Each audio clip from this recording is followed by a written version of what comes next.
Football Conference season and week 3 here at Clark Field in Edmonton. Good evening, football fans. I'm Kevin Donnan with ICU Video, where we don't podcast, we procast. And our ongoing coverage of PFC football continues tonight as the Winnipeg Rifles visit the host Edmonton Wildcats. The Rifles come into this game with an even watermark of 1-1, but they're trying to erase the sting of a 44-0 shutout loss last weekend at the hands of Saskatoon. Meanwhile, for the Wildcats, the rebuild continues. Edmonton went winless in 2016 and have started 0-2 in 2017. But with some major offseason changes in the front office and the coaching staff, the Wildcats believe there is hope and better times ahead. Both teams have a lot riding on the line here tonight in week 3 here at Clark Field.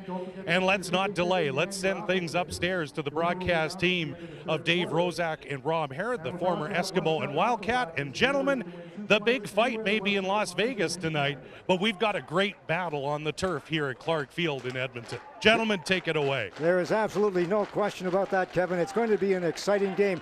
From my standpoint anyway, and I think from your standpoint too, Rob, the fact that there are going to be 2 rookie starting quarterbacks that have never started in the PFC. Justin Swedish will be getting his very first start for the Edmonton Wildcats, and Riley Nyox will get his first start for Winnipeg. So that's going to make for some interesting football. Well, those 2 young guys couldn't ask for a nicer night. It's beautiful weather, sun's just dropping now, and it's going to be a great night for those young guys. I'm really interested to see how a physical defense for the Wildcats is going to deal with the young quarterback, and if that young quarterback can handle some of the pressure that they're going to throw at him tonight. It's interesting in as much as neither one of these teams really has what you would call a great running offense, but yet the defenses are excellent against the run.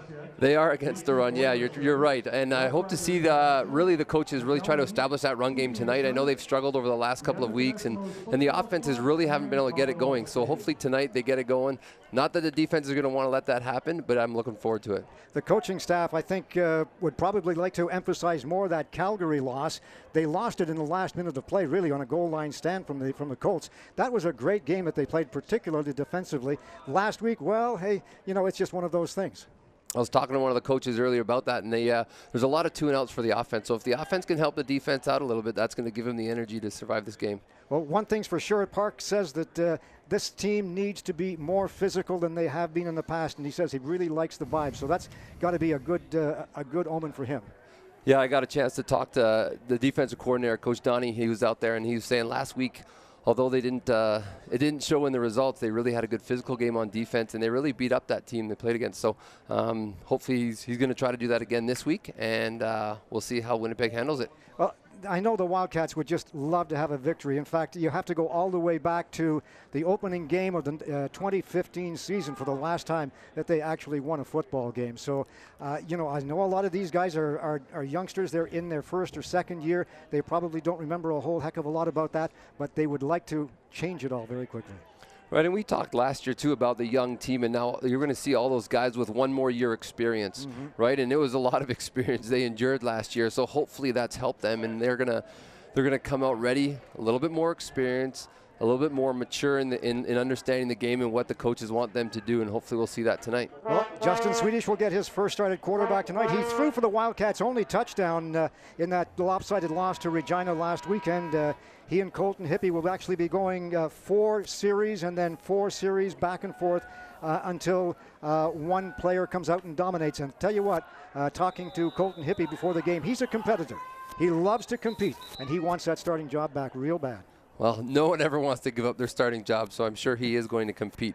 It'll be interesting to see how those quarterbacks do tonight. And also, if neither one of them can really get the ball moving, they've got a rookie by the name of Cody Olson from the Harry Ainley Titans, who is ready to go, according to Coach Park. Well, any player coming out of Harry Ainley is going to be well coached, so if we see him tonight, it'll be a good time. All right, here's the opening kickoff. It's going to come down to about the 15-yard line. It's taken there by number 81 for the Wildcats. That's Lucas Howe. Howe breaks to the outside. He's still going and slams into a defender at about the midfield stripe.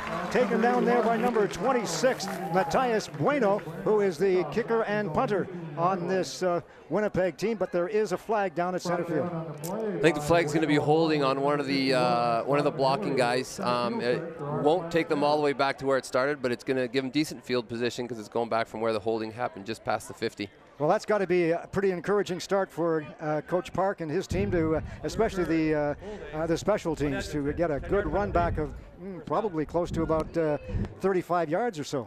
Yeah, if they can keep their special teams helping out the offense and the defense with regards to field position, that's going to help a lot. On the same side, we got to make sure we don't have penalties throughout this game as well. That's going to put them in tough positions. So they'll start out at their own 42-yard line. Single setback in there is number 13, Kieran Bell from McNally. Back in the pocket, looking downfield. Swedish complete at the 50 to the 45, taken there by Lucas Howe. And just like that, the Wildcats are in Winnipeg territory. Well, good first play for the young quarterback, and you saw Winnipeg. I think they dropped into a zone there and had a good job of getting inside over top of the linebackers and had a nice little bit of space in the middle of the field and took advantage of that. All right, it's going to be 1st and 10, ball on the 45-yard line of Winnipeg territory. Again, the single setback for Justin Swedish. Straight back. Now he'll take off with it. Looks to the outside, tries to get outside and can't. He's hauled down from behind on a nice tackle by Samson Abbott. The 6'5", 240-pounder from Winnipeg showed some pretty good speed and tracked him down. Yeah, it did good job to take him down for a loss. Now it puts him in 2nd and long, so we're going to see how the young quarterback can make a really good throw. It's going to be a passing down, and we'll see if he can find his open receiver like he did on 1st down. 2nd and about 2.5. We have an injured player down on the field on his knee. Can't tell exactly who. It's Lucas Howe, number 81, and he's just catching a drink of water. That's number 11, Nathan Dixon, shaken up for the Rifles heading off the field. One of the Winnipeg players injured as well, and that is number 11, Nathan Dixon, out of Kelvin High School in Winnipeg. So no injuries for Winnipeg, for the Wildcats. 2nd and about 13 rather. Kieran Bell, the lone setback, 3 flankers to the far side of the field, 2 on this side. Back in the pocket, looking downfield, throwing long. He has a man open.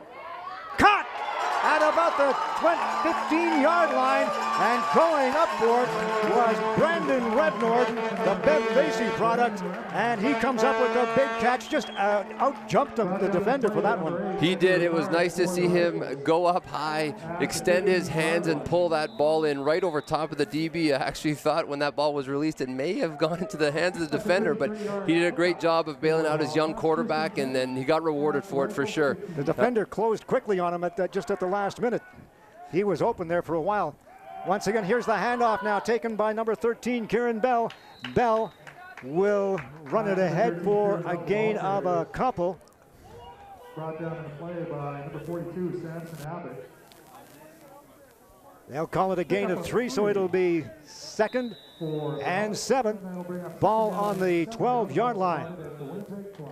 Oh, his chance to see how the Wildcats will react in the red zone.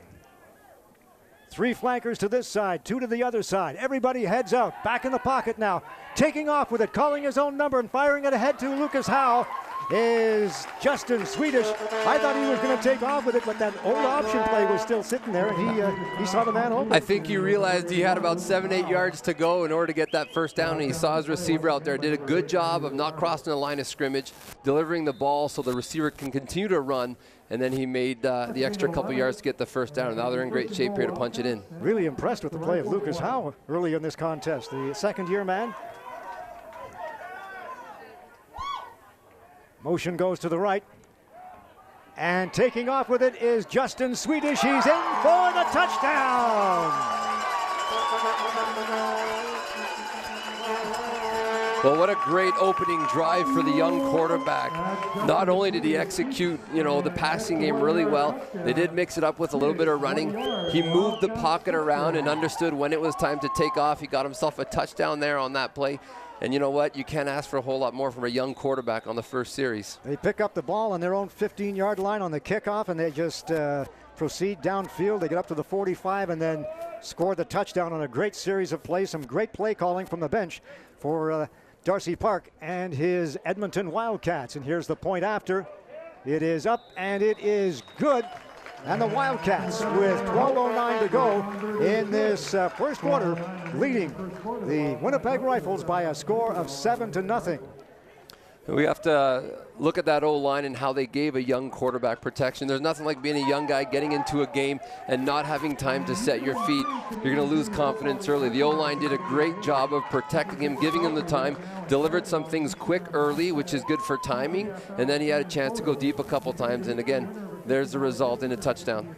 Well, I talked to Swedish before the game, and you know, he likes to pass the ball. There's no question about it. I know Darcy Park would probably like to get a more balanced attack going, but right now it's successful, and he's done a good job on that first series. He did, and you know what? I think the coach will be proud of him because he's used his legs a couple of times by a little bit more time. Critical 2nd and 7, he was able to use his legs and then convert the second down to get himself a new set of downs on the goal line. All right, James Barnsley from the St. FX Rams doing the kicking chores for the Wildcats. He gets a high end-over-end kick. It'll come down to about the 20-yard line, and it'll go It's going to be out Cat's of bounds, ball. but it was touched last by the Edmonton Wildcats. And it was number 1, Jacob Mihailidis from Bev Facey. Well, great little special teams call there. I don't know what they call it, but we call that a little moonshot. So you're still going to get some depth, 40, 50 yards, but you're also going to give a speedy guy a chance to get down there. The second tier of guys on the return team didn't really pay attention to where that ball was coming down. It's like a little 9-iron there. He checked it up on the turf, and it gave his guy a chance to make the play, and he did. And the field position, the 23-yard line for the Wildcats. Looking downfield and now taking off with it. He's got some room on the outside. Justin Swedish bangs into his own player and is finally taken down for a big loss of close to 12 or 13 yards on the play. And that's just a rookie mistake. I mean, he had the chance to throw it out of bounds and decided he'd turn around and run with it instead. Yeah, and you know, when Darcy made the decision to go with a young quarterback, I'm sure he realizes there's going to be some of those learning opportunities for the young guy. So we're going to see how he responds to that. Again, you know what? There was a couple options. He could have thrown the ball away. He could have taken off and run, get a few yards. He ended up taking a loss. So we'll see how he does here on 2nd and really long. 2nd and 20 to be exact, and now rolling to his left. Swedish looking downfield. Throws it ahead. It is caught at the 20 to the 15. And it is number 8, Brandon Olson from Jasper Place High School, the veteran in his 5th year with the Wildcats. He was able to get clear. In fact, there were a couple of Wildcats that were open for that pass. Well, and they probably ran about 3 routes before that ball came to him. And often you teach your receivers to, you know, they run their initial route, and then once that quarterback decides to move in a different direction, you call it scramble rules, and then the receivers run to a new open spot. Obviously, he found him, made a nice catch with his hands because he did have to extend pretty far. And we'll see if they can get points off the first turnover of the game. The gain is about 8, and so it'll be 3rd, and the field goal coming from about the 23-yard line.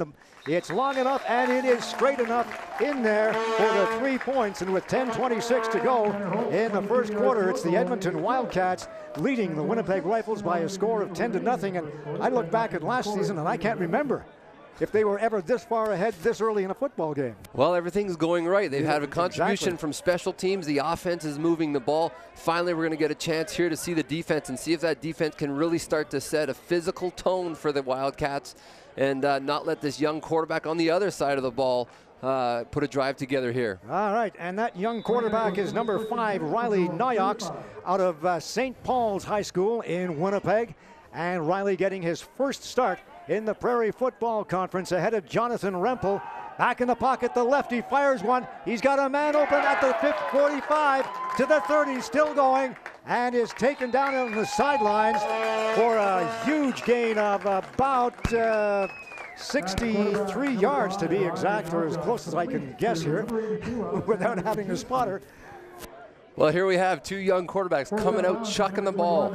And in the offense, you could see they did a little bit of strong formation with a fullback and a tailback in the backfield. A little bit of play action gave him the time to deliver that ball deep. And I'm not sure where our safety was on that, but we need to make sure we have a safety in a position to make a play on deep balls like that. Great catch by Alexander Tuchinski. We're going to have an offside call on the Wildcats.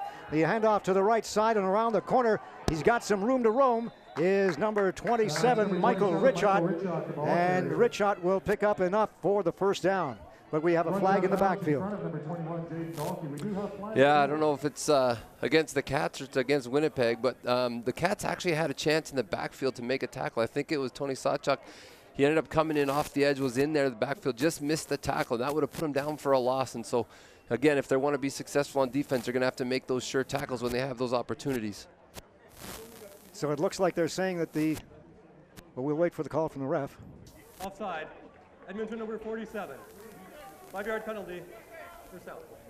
And that will move the football all the way down to the 7-yard line. So it is the Winnipeg Rifles offense with a chance to get on the scoreboard. Riley Nyox at quarterback. In the backfield is Michael Richot, leading ground gainer in the Prairie Football Conference. There's the pass incomplete on the far side, intended for Griffin Schillingford out of Kelvin High School. So far this season with 5 receptions for 34 yards. We had great pressure from the defensive line. I think it was Ryan Young, number 47, who got through, beat his man, and had pressure on the quarterback and made him throw it a little bit earlier than he wanted to. Didn't really get the receivers enough time to make their break and get out of it, and then it just fell to the turf because he had to throw it before he wanted. All right, 3 flankers to the left side. Twin setbacks. There's the play action, the fake, and taking off with it is number 12, Jonathan Rempel in at quarterback. So I guess on short yardage, Rempel goes in there. Well, interesting because they ran the option. We saw that a little bit in the warm-up, how they were running the option. I was wondering how often they would use that, and maybe that's that short yardage package that they put in. And so we're going to see what they're doing here. I don't see a kicking team coming out. It's going to be 3rd down. Gain of 4. The ball is on the 3-yard line, and the Rifles are going for it. And we still have Rempel in the game, so that option is going to be a possibility. Again, twin setbacks. There's the handoff straight right side, in for the touchdown. Number 21, Odin Ogadan. Number 21, Odin Ogadan, the ball carrier, 3 yards for the touchdown. Well, it was a good misdirection. They had what looked like would have developed into an option to the left, and they gave it to the fullback coming back to the right. And so they ended up giving a little bit of misdirection and just got in for the touchdown. Well, these two running backs, Ogadan in particular, big kid, and all kinds of power at going straight north-south. So he comes up with the touchdown. Richot, on the other hand, another big kid, but he's got all kinds of quicks too. Yeah. There's going to be a lot of pressure on the lines tonight to see how these offenses function. The defensive lines are going to have to step up. They're going to have to get pressure on these quarterbacks. So far, these two young guns out there are doing really, really well, and they've led touchdown drives on their opening series. So, and our cameraman in the end zone almost gets hit again. He should be getting paid for danger pay, I think. I think they've got him strapped in up there, so he should be okay. If we see him hanging from the platform, we'll know we'll have to go help him. All right, so with 8:13 to go in the first quarter, the Winnipeg Rifles on the scoreboard, trailing the Edmonton Wildcats by a score of 10-7. And it's good to see for a couple teams who last week couldn't get their offenses going. They've found a rhythm early, a little bit of run, a little bit of pass. These young quarterbacks obviously are excited to get out there, got some passion. We'll see if that can continue throughout this game. So do you think that pattern will continue with Nyox in at quarterback, and then when it comes to the short yardage, possibly inside the red zone, Rempel takes over? Well, I think it's definitely something that they had success with on the goal line there, so we'll see if they do come back to it. Here's a fumble, but it's recovered by the Wildcats at about the 35-yard line. Fumbling the ball was Jaden Dalkey out of Leduc Comp, and couldn't quite catch who jumped on it, but it's going to be a Wildcats football. Another nice return by the return team. Unfortunately, he coughed up the ball, but fortunately for the Cats, somebody was on there. Looks like it was recovered by number 80, Brandon Rebnor.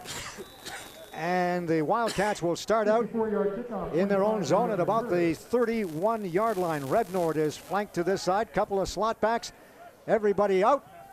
And looking downfield, throwing long with a man open. It is incomplete. In and out of the hands of number 83, Carter Lawson. And Lawson was wide open, should have had that one. Well, he was 3 steps behind all the defenders, and that, I think, would have gone the distance. That's unfortunate. He just didn't keep his eyes on the ball when it's reaching his hands, and that's something that you, as a receiver, you need to make sure you secure that ball first before you have your eyes on the end zone. Interesting little fact, a couple of brother players rather, on this team. Carter Lawson and his brother Mackenzie Lawson, both from Wainwright, and Rashid and Rashad. We'll talk more about them as this game goes on. There's the handoff straight up the middle, and a gain of close to 10 yards, or make that 8 yards on the five yards on the play. It's going to be close to a first down. It was 1st and 5 after the penalty, and so we'll see if they've got the first down. Looks like they're going to get a measurement here. Rashid Robinson and Rashad Robinson. I think it was Rashad that was with the team last year, and Rashid was injured for most of the season, but the two of them are back together again for the Wildcats out of Holy Trinity High School. It's always a good it's always nice to play with a sibling. I had a chance back in high school many years ago. My brother and I played a little bit together. He happened to be the quarterback. I happened to be the receiver. And so there's always something special about those moments, especially for parents. Parents only have to drive to one game. There you go. And cheer for one team. That's right. It's not so nice if the brothers are playing on opposite teams on the field. I was talking to Riley Nyox before the game. His brother is also on this team. And he said, I'm kind of happy that he's not playing in this one. I don't know what that was all about, but he was injured, actually, going into this game. The sibling rivalry, eh? Oh, yes. All right, it's going to be second and a couple of inches, really. Not much more than that. Free play. Yeah, really, it's a good opportunity, though, and you can see on 1st and 5 after the offside penalty, they took advantage of that opportunity to establish the run game. A little less risk involved. Did a good job, and they've got...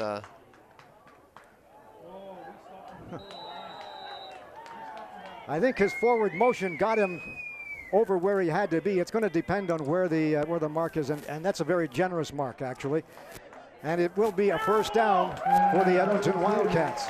It was definitely a generous spot. Nonetheless, it's first down for the Cats.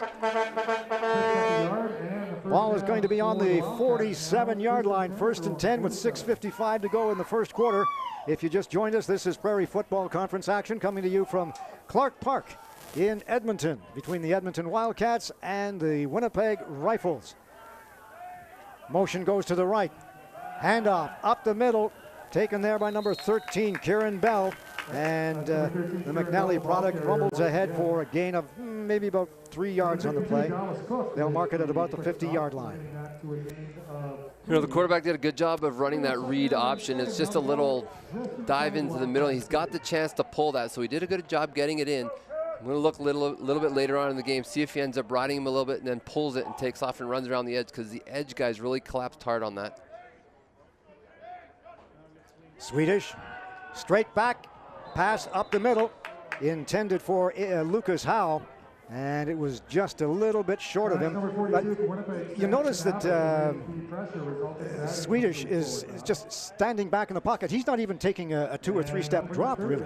No, he looks a little too relaxed back in the pocket, and I'm not sure if he didn't really get his feet set on that and just deliver the ball. Yeah. Whether or not he's waiting to, okay, I have to take off and run, but he had a guy wide open, fairly simple throw, very similar to the one we saw on his first play from scrimmage.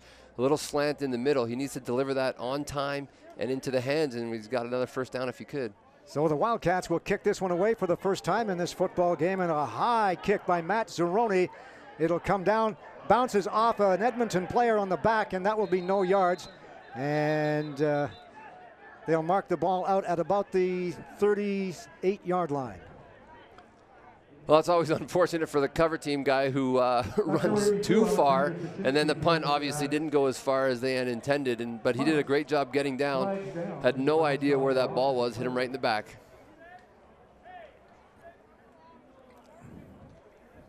No yards.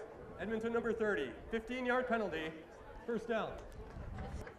It's one of those tough things is when, again, you're usually anticipating this is where the ball is going to land.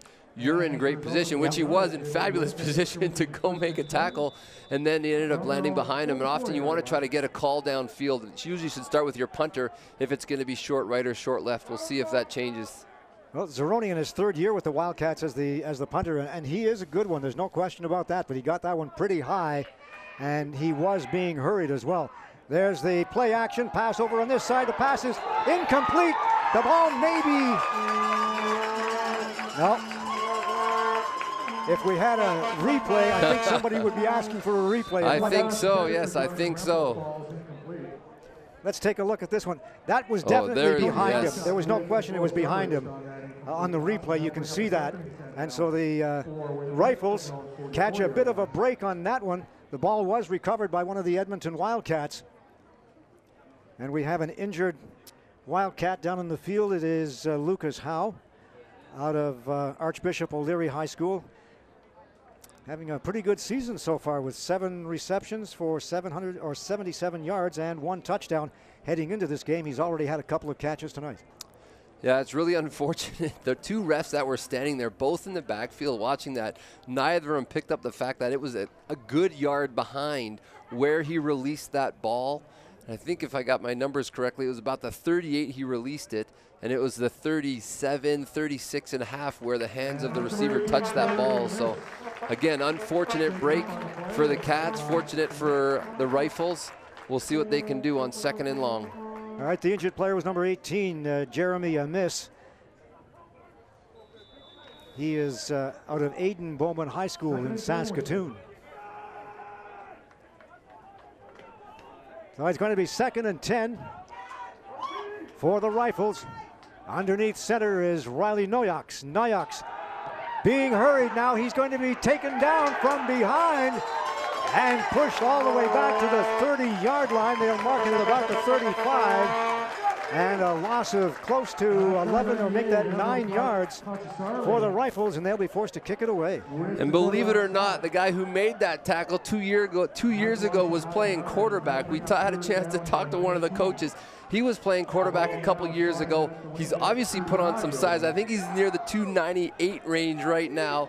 Obviously being a difference maker. They didn't have him last week to put pressure up the middle, obviously making an impact in this game early. Evan Kochasarli, we were warned about him in the pregame that he's going to be a difference maker, as you say, for this Edmonton Wildcats team. Here's the low spiraling punt. It'll be taken at about the 35-yard line by number 22, Isaiah Brown. And Brown will carry it up to about the midfield stripe. And the Wildcats again with good field position with 4:28 to go in the first quarter. Yeah, special teams for the Wildcats is really helping out their young quarterback and their offense. You know, obviously the defense as well is benefiting from that. But again, getting some good returns both on kickoff and punt is putting them in great starting position for the offense. So it'll be 1st and 10 from the midfield stripe for the Edmonton Wildcats. Back in the pocket again, looking downfield into the middle, caught for Jacob Mihalides. And I'll tell you what, Justin Swedish had to thread the needle on that one. He had to get that in there in a hurry in a very, very tight window. Great job by the receiver, catching with his hands, putting the ball away, and then bracing for impact because it was bang, bang, and he held onto the ball, did a great job. It'll be 1st and 10 from the 35-yard line. Once again, the Wildcats knocking on the Winnipeg doorstep. There's the handoff straight up the middle and taken by Kieran Bell, and Bell is stopped after a gain of perhaps a yard or 2 on the play. Kieran Bell, the ball carrier. Well, when you have a young quarterback that converts 2nd and long more often than not, you know, establishing that run game is important. It gives the offensive line a chance just to get down and push some guys around. Unfortunately on that play, they didn't get a lot of push and they only got a couple yards, or a yard, I think. Just But about they're- a yard, yep. But they're really going to have to dig deep and start moving the defensive line of Winnipeg around a little bit. He moves 4 flankers out to this side. Now back in the pocket, and he was calling the quarterback draw all the way on that one, and carries probably about 3 or 4 Winnipeg players with him. But it's not going to be enough to get the first down. He'll gain probably 5 on the play. It'll be 3rd and 4, and out comes the field goal team. Well, interesting if it was a called draw. I thought I'm not it sure. looked like- You know what? I think it was the pressure from the edge. I think number 42 from Winnipeg got pressure really early, really quick from the edge, and he just didn't have time to set his feet and throw the ball because the receivers were running crossing routes, and typically if you're going to run a draw play, you're not going to draw some DBs into the middle of the field. You typically draw them to the outside, and so likely it was due to the defensive line with early pressure, and the young quarterback got out of there in very, very quickly. Swedish, the holder.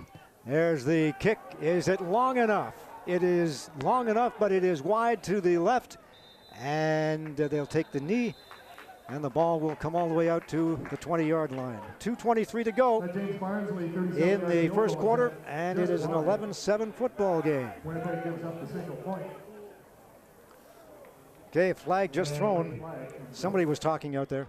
Well, somebody was talking, but I also noticed for the second time in the first quarter here, someone from Winnipeg had lost a helmet. The first one I think may have been on the touchdown drive by Edmonton, and another helmet came flying off. I'm not sure if it was the same guy, but they may need to check the chin strap, and I'm not sure if that had anything to do with this violation here. In this league, do you need to go off if you lose your helmet? You know, I'm not sure. Usually that's the rule, and as far as I know, again, I'm more familiar with the high school rules, is you do need to go off. We'll see what comes here. Real procedure, no end on Edmonton. That penalty is decline, single point. So it'll be a single point on that penalty to the Wildcats, and they will lead by a score of 11-7, and the ball will come all the way out to the 35-yard line. From their own 35.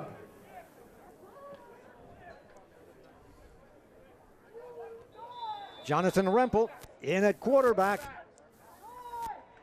There's the handoff left side to Richot. Richot tries to get to the outside and couldn't find much room, although he probably will pick up around, we'll say 6 yards or so, maybe 7. It'll be 2nd and 3. Just a great job of running by Richot. Yeah, quick back, actually stretched it right to the sideline and then got his yards really late. So good job of Edmonton actually pursuing. They just couldn't. They had too much space out to that side. Out of the I formation now. Rempel over center. Second man through is Richot. Richot piled up after a gain of a yard, maybe a yard and a half, but he will be short of the first down.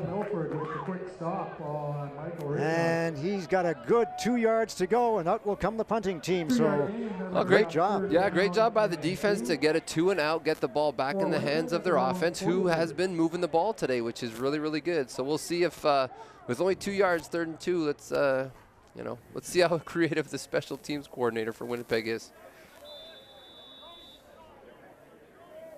Well, Jared Winkle is the special teams coordinator for the Wildcats, and I'll tell you what, he's got to be pretty happy with the way they've performed in this evening's game. There's the snap, and it is nearly blocked, but a good spiraling kick all the way down to the 32-yard line. It'll be taken there by number 22, Isaiah Brown, and Brown has some room and is finally taken out of bounds just over the 50-yard line, so a run back of close to 20 yards. This kid, Isaiah Brown, is really, really scary with his speed and ability. He is, and I wouldn't be surprised if he breaks one tonight. He's had a couple really close ones. He's obviously had lots of return yards so far, setting up their offense in great position once again. All right, so now it is Colton Hippie's turn at quarterback. We said before the football game that they would go 4 series until someone shows that they want the job a little bit more than the other. And this is Hippie, straight back, looks to the right side, fires complete at the 50-yard line for Jacob Mihalidis. And Mihalidis has been a favorite target of both these quarterbacks. Yeah, and again, a lot of it is coming out of the quick game. There is a few passes downfield, but that quick game allows the quarterback to get the ball out, a little less pressure on the O-line to buy time, and so that allows these quarterbacks, again, to find that rhythm that they want to get in. So it's a gain of close to 8 yards, 2nd and 2, ball just over the 50-yard line with 31 seconds to go in the first quarter. Colton Hippie over center. 3 setbacks. Third man through is Bray Josu. And we've been waiting for him to break one for the last couple of years, and he's come awfully close a couple of times. But once he gets into that secondary, he's got the moves to really put things together. In a formation where they have so many guys either playing tight end or in the backfield, the defense does the same thing. And so when the defense crowds the line of scrimmage, if you can get that seam, that gives them a chance, and that was really close there. So it's enough for the first down. 1st and 10 from the 41-yard line. Now the motion goes to the right, and that's where Bray Josu will go. And Josu will move ahead for a gain of about maybe 2 yards on the play. Interesting, the offensive coordinator decided to leave the same personnel in on that first down. Again, with 2 tight ends and 2 fullbacks. And Josie in the backfield, again, working that run game, establishing the run. And really, even if they don't get the yards, it really establishes an opportunity for the offensive line to just physically dominate defensive linemen. All right, let's go downstairs and once again here. Well, before we do that, just tell you about some of the sponsors. September 22nd game event at Capilano Hall. Please save the date and look at our website. Dental Choice, JC Boiler Service Limited, McElhaney, OTR, Flamin Fitness, Rough Rider, and WestJet, all sponsors of the Edmonton Wildcats. And let's go downstairs, and here's Kevin. Thanks a lot, Dave. The Edmonton Wildcats alumni would like to let all alumni know about a special event coming up next month. The weekend of September 23rd, the Wildcats will be hosting a special celebration honoring their 1977. It's the 40th anniversary, hard to believe, time flies, but their 40th anniversary of their 1977 Canadian national title. There's a big event, of course. The big game will be against the Hamilton Hurricanes coming up on the 23rd, but there's a special alumni event on the 22nd. It's going to be a wonderful gathering. All alumni have been invited as well. Ironically, the game on the 23rd will be a rematch of that title game 40 years ago. So the Wildcats have this wonderful event coming up next month, the weekend of the 23rd. Make sure you check wildcats.ca for all of your information. Check the website, check the Facebook page, but it's going to be a wonderful event. Back up to you, Dave and Rob. All right, thanks a lot, Kevin. It'd be great to see some of the guys from the 1977 team. I wonder if Angelo Mosca was on that 77 Hurricane team. I'm not sure, but that'll be a good game. No question about that. It'll be lots of fun to watch too. All right. It is first down for the Wildcats. The ball is on the Rifles' 39-yard line. The single setback now is Brandon Rebnord. There's the pass. It is a screen pass. It is complete to number 20, Donovan Yasiko. And the Vermilion product will carry it ahead for a gain of a couple. Yeah, the Winnipeg defensive lineman, number 93, did a great job sniffing that out. He literally was standing next to the running back as he caught the ball, had a chance to take him down to limit the gain to what looks like about a yard. It'll be third, and we'll call it 8 to go for the first down. And so the Wildcats will be forced to kick this one away from about the Rifles' 50-yard line.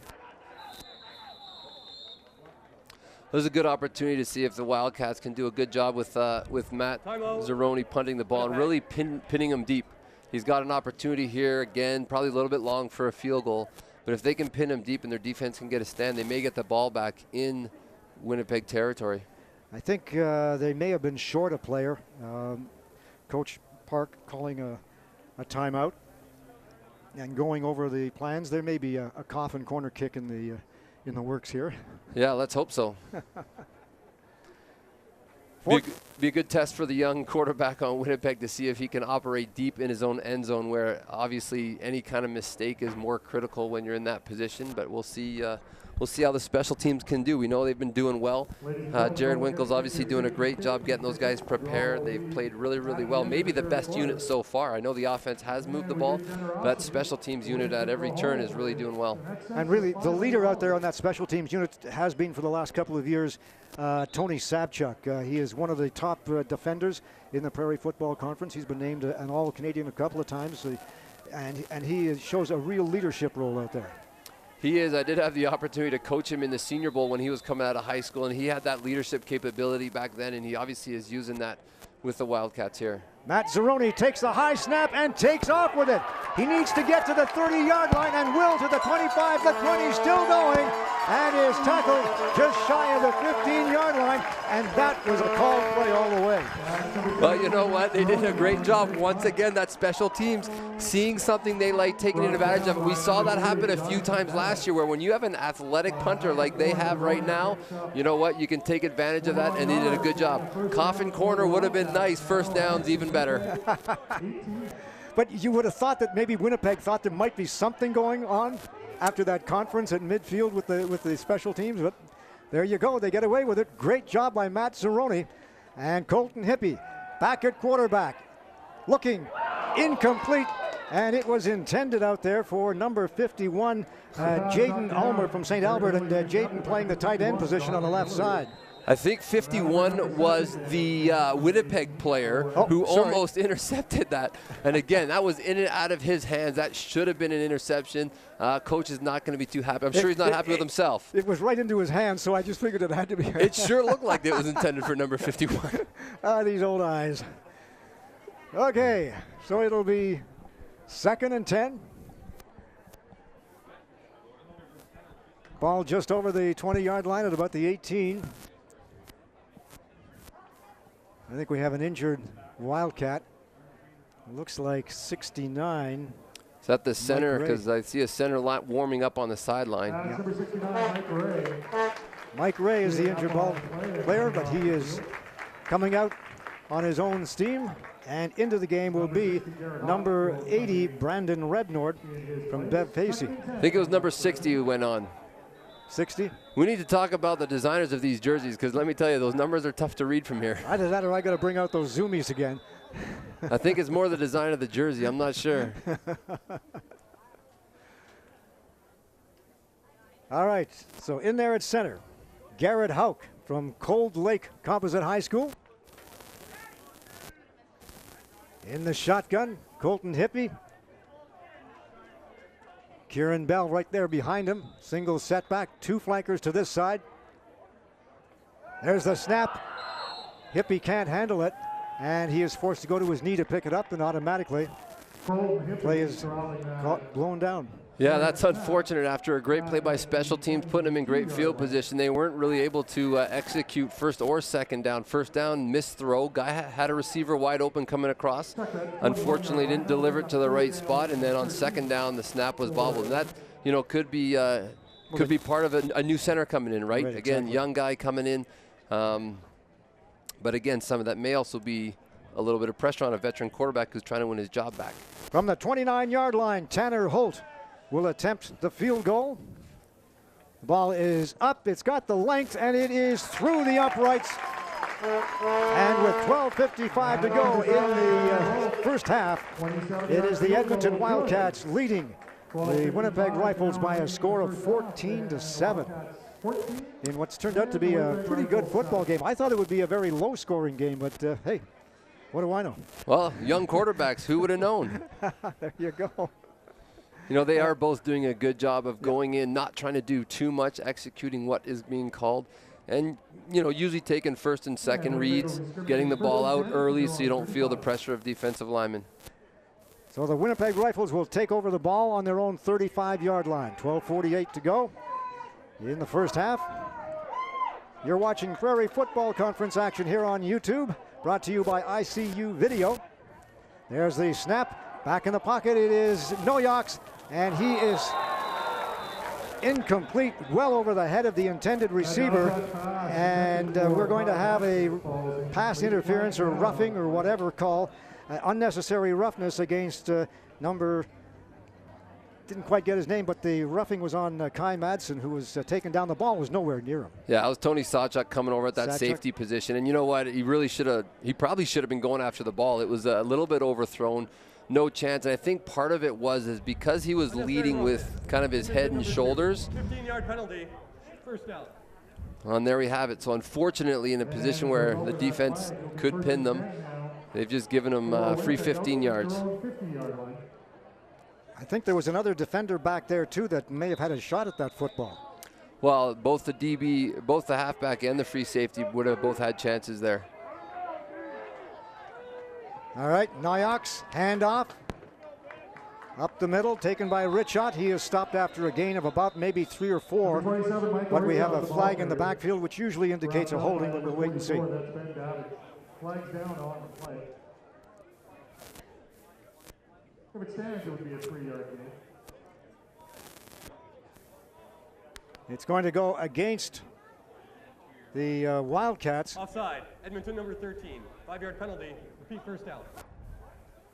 Okay, so that flag was along the line. It's an offside on the Wildcats, and it'll be 1st and 5. Ball now at the midfield stripe.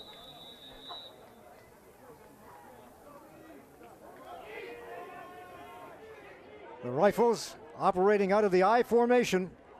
2 flankers to the far side. First man through.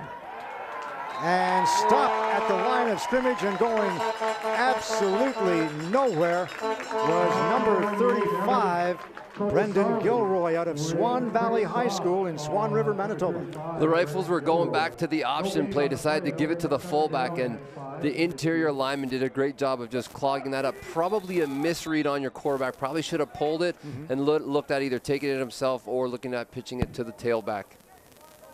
So 2nd and 5. Ball at midfield. Rifles with Rempel at quarterback now. There's the handoff to Richot. Richot trips over that midfield stripe as it jumped up and caught him on the foot. Yeah, easiest tackle the interior lineman made all night. He fell right at his feet and he gave him a little tag. Loss of about a half a yard in the play, so it'll be 3rd and close to 6 yards. So the Rifles will be kicking this one away. Doing the punting for the Winnipeg Rifles is number 81, Dallas Opiola from St. Paul High School in Winnipeg. Opiola gets a high end over end down to about the 25-yard line. It's taken there by Isaiah Brown. Brown fumbles the ball, but I believe the whistle went. We also have a flag coming from the backfield, so I'm not sure if it was a holding or a legal block. We'll see in a second.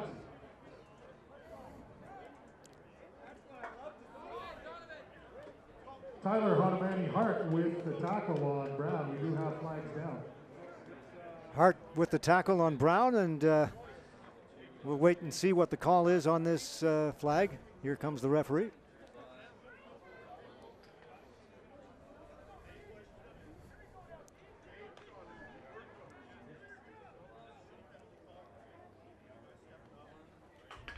On the return, illegal interference, number 44, Edmonton. 10-yard penalty, first down. And another penalty hurting the Wildcats and shades of last year. Yeah, I was going to say, that series was not a good series with regards to penalties. We'll see if Colton and the offense can get things going and get some of that field position back. All right, Hippie in his 3rd set or 3rd series rather. There's the play action. The pass is incomplete. Picked up off the ground by Jacob Mihalides. Andrew Ricard with the coverage. I think Colton needs to get a little bit of timing in his throws. It seems like he's missed the last couple throws, just has been either low, behind the receivers. He's going to have to establish where he's throwing that ball and get his feet going a little bit better in order to deliver that ball on time in the right location if he wants to move this offense. So Hippie sends 4 flankers out to the left side of the field. Back in the pocket, looking downfield. It's a high one, and it is knocked away at the last minute Intended there for number 80, Brandon Rebnord, and I believe it was Troy Wilson defending, and he was able to knock that one down before Rebnord could get a hold of it. Well, second and long, this is your quarterback giving a receiver an opportunity. Not sure if I was a coach and I had instant replay and could throw a challenge flag, I may have thrown a challenge flag, but that's me as a receiver, right? And there's a lot. You as a coach. Yeah, me as a coach and as a receiver. There's a lot of jersey being held on that one, so we'll see. We'll see if they throw a flag next time.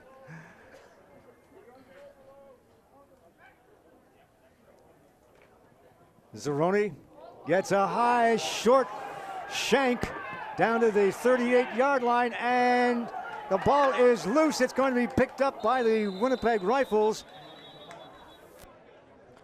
And the Rifles will take the ball over on the 40-yard line of the Wildcats, and I believe that was Brendan Gilroy coming up with it. But I think Zeroni got to the ball first. I think it was another Wildcat who actually touched it first. It was number 20, and I don't think he was onside. So if he would have stayed out of the way, I think Zeroni would have had a chance to actually recover that ball and would have gave him a first down. Another great play could have been happening there by the special teams. Unfortunately, a player who was not eligible to touch the ball did so first. Emmanuel Stewart recovering that loose football. Stewart out of MMCI. No yards. Edmonton number 20. 15-yard penalty. First down. Oh, this is going to hurt. Yeah, not what Darcy wants. He wants a disciplined performance by his offense, defense, and special teams. And we've seen a lot of flags just really in the second quarter. In the first quarter, we had a couple, but it really didn't impact a lot. We've seen a lot in the last even 5 minutes of this game that's really put Winnipeg in a position to get some points. All right, double setback. They're going to get 5 yards back. I think I know who the ball was probably going to, though. I think 82 was getting the ball because he was out there excited to get downfield into his route. And just could not believe he wasn't going to get it. So out will come Nyox, and into the game will come Jonathan Rempel. And that'll make it first and 15 now for Winnipeg. The fifth-year veteran.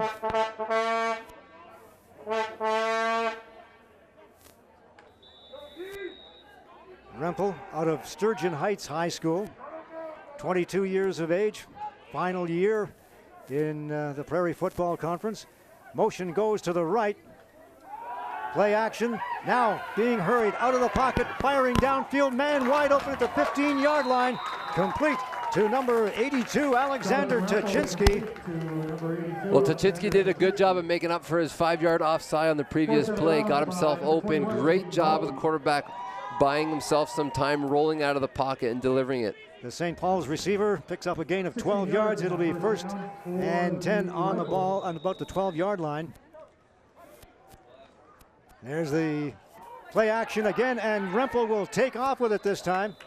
And Rempel cuts to the middle and will pick up a gain of about 4 yards on the play. Here's the option again. Quarterback this time kind of give a little bit of a fake pitch, and then off he takes it and to go and run. Second down, 6. Now the ball at the 9-yard line.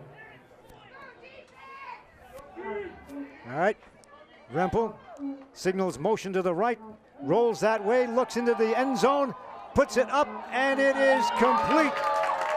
And number 82. Number 82 for the Winnipeg Rifles, Dalton Latosky. I was kind of hesitating there because I thought there might be an offensive interference call as the receiver pushed off the defender, but 8 yards for the touchdown. That's Rempel to Tuchinski. 8 yards. That was a little bit of a change of direction. Again, quarterback throwing the ball up, giving the receiver a chance to make a play, and he made a play.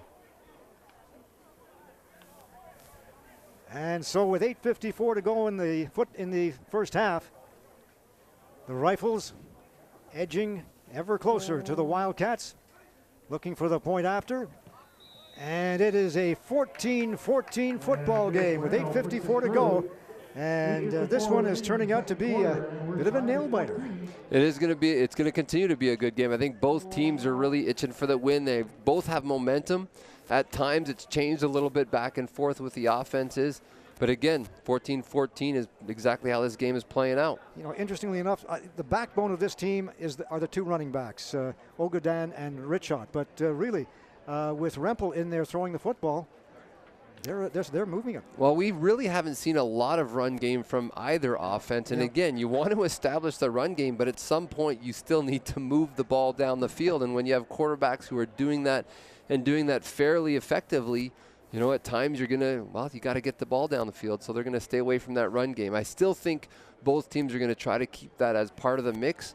What you don't want is your defensive line just knowing, okay, the ball's going into the air, so we're getting into the backfield. I think that's how they've been buying themselves time, keeping it balanced, a little bit of run into the pass. And we've seen Tachinski with a couple of great catches as well for the Rifles. Here's the kick. It's a good one, down to about the 10-yard line. Up to the 20, still with it, is Lucas Howe. And Howe is pushed back after a run back of close to 15 yards or so. Well, we had Richardson, number 25, downfield. He was probably about 5 to 7 yards ahead of everybody else. He shed his block, shed a second block, and got a piece of the returner to knock him down and keep them contained. That's probably the shortest kickoff return Edmonton's had tonight. Right. So Colton Hippie still in at quarterback. She just joined us. The coaching staff has decided to go with a four series setup with their two quarterbacks. Justin Swedish starting the game. Here's the pass. It's along the sidelines and all kinds of interference and flags down, and oh my goodness. Naturally, the Winnipeg coaching staff arguing, but it looked pretty clear. It was. You know, the DB didn't turn around. He was in his face, and you can see he'd had no chance, and he was all over him the whole time. Great job, though, by the receiver fighting to get back to the ball, because often some of that contact can happen, but if he continues to run, they may not throw the flag. But because he tried to slow his feet, he continued to fight for the ball right as it arrived. He ended up getting the flag, and they've got themselves a first down. Forward pass interference, Winnipeg, 15-yard penalty, first down. That'll move the football all the way up to the 41-yard line, just over. I think that was the same DB that had a little bit of jersey last time he was down the sideline, so got caught this time. Motion goes left. There's the handoff right up the middle. It is taken there by number 13, Kieran Bell. And Bell, with a lot of power, pushes his way all the way up to about the center field stripe, or make that the 54-yard line. And first down for the Wildcats. Yeah, other than the fake punt, that is the longest run of the game, I think. So it's a good job by the Wildcats, continuing to work the run game, continuing to wear down the defense of Winnipeg, buy themselves some time. The Winnipeg defense, a very young defense, and Coach Jordy Wilson will tell you right now he was pretty disappointed with the play of the defensive line, particularly in the first couple of games of the season. But that time, they stood right up and pushed the ball carrier back. Yeah, we always talk about the work that gets done in the trenches, and again, your defensive line have to continue to fill holes, continue to make plays, and continue to get pressure on the quarterback. Loss of 2, it'll be 2nd and 12. Ball on the 52-yard line. Kieran Bell goes to this side. He's the outlet man, and a little bit of indecision once again on the part of Justin Swedish. Or make that Colton Hippie. And as a result, they're going to have to kick the ball away. I think there was a couple of holding flags out there as well. Yeah, I think that's what that likely is, and I think it's going to be declined, and they're going to get the ball back. Holding, Edmonton number 60. That penalty is declined, third down. Yeah, you know, watching Hippie out there, he's really not comfortable throwing the ball yet tonight. You know what? He's had a little help from the run game, a little bit of misdirection, but really when he's forced in a second and long or a first, you know, I mean, second and long, third and long, whatever, he's just not comfortable back there throwing the ball yet. All right, so Zeroni getting ready to punt this one away. He's being hurried once again, taken down, and there's going to be a roughing the kicker call against the Rifles. There's no question about that. At the 25-yard line, it's Richot, and Richot is stopped after a run back of about maybe 3 yards on the play, but that ball is going to come back. It is, and I think it's going to give Edmonton a first down, which is, again, break for them. Really an undisciplined penalty for Winnipeg that their coach is not going to be happy about. Ran right into the leg of the kicker, Zeroni. Roughing the kicker, number 8 on Winnipeg. 15-yard penalty, first down. Andrew Ricard getting the call. Well, we saw the offensive Winnipeg benefit from a couple undisciplined penalties by Edmonton moving the ball down the field, and now they're returning the favor, and Edmonton's getting that benefit. And that's tough on coaches when you stop them. Your defense stops them, get third down, they're going to punt it away, and you take a penalty, let them continue the drive. All right, from the 41-yard line with 6:29 to go in the first half, back in the pocket. It is Swedish with the football, and again, he's quick to pull it down and take off with it. He may have picked up about 4 yards on the play. They'll mark it down at around the 37-yard line. I'm not sure if he's just not being able to see the entire field when he's back there, but he's certainly quick to pull it down. Yeah, you know what? We've seen success early, but usually that success with his first read. His first read's open, he delivers it. Yep. That time the safety slid over. He saw that, and that was it. He really ran out of time to look to his second option. Motion goes left. The ball is fumbled, and Swedish is able to cover up, and that'll be a 2 and out for the Wildcats, and I think they're pretty much out of field goal range. Well, last time we were here, we talked about a coffin corner kick, and then we ended up getting a fake punt first down. So we'll see what we have, see what Jared Winkle has for us this time. Almost the exact same spot on the field, too. Yeah.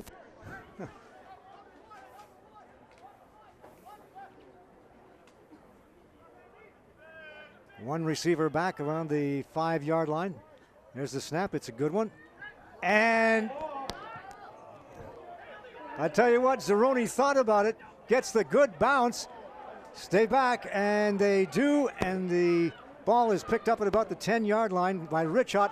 Richot still has it and finally taken down. But there is going to be a no yards penalty anyway. It'll be a 5-yard. I think the no yards call was on Matt Zeroni, and so if there was nobody else in that 5-yard halo, they're probably going to pick up the flag.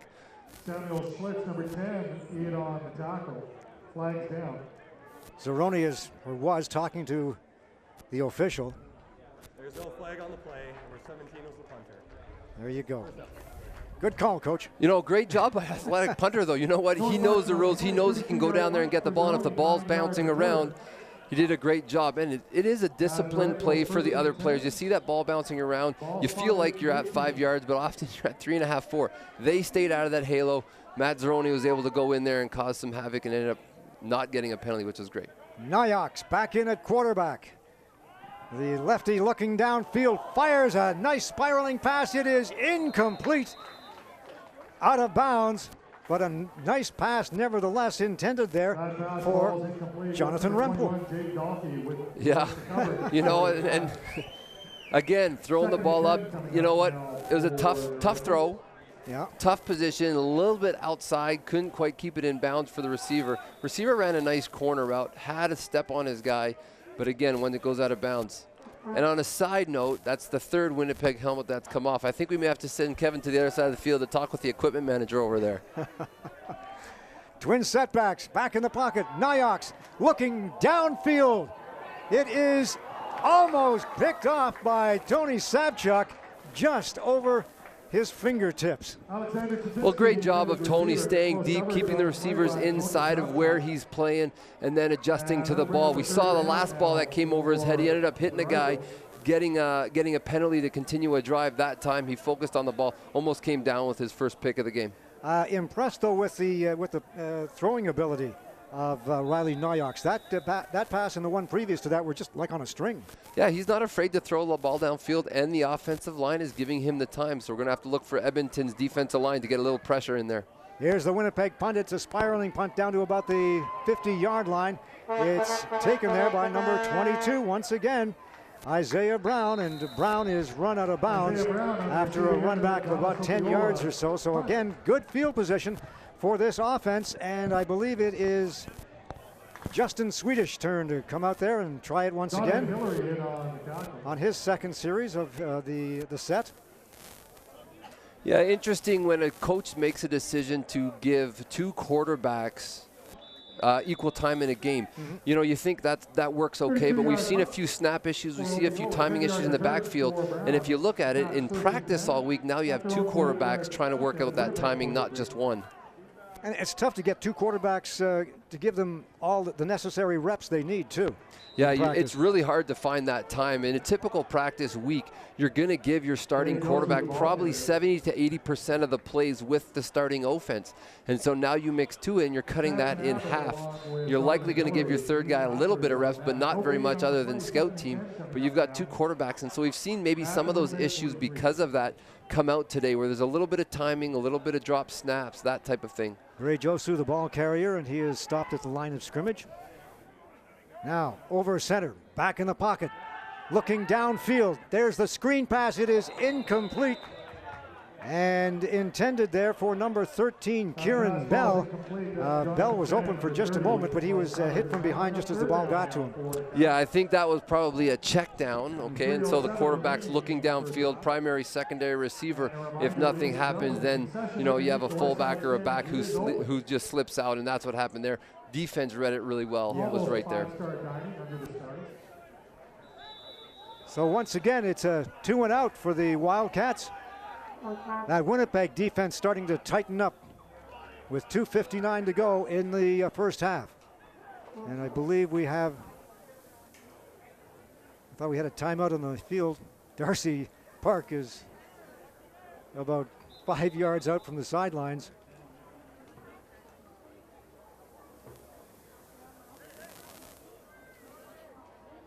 And it looks like they may have been short a player.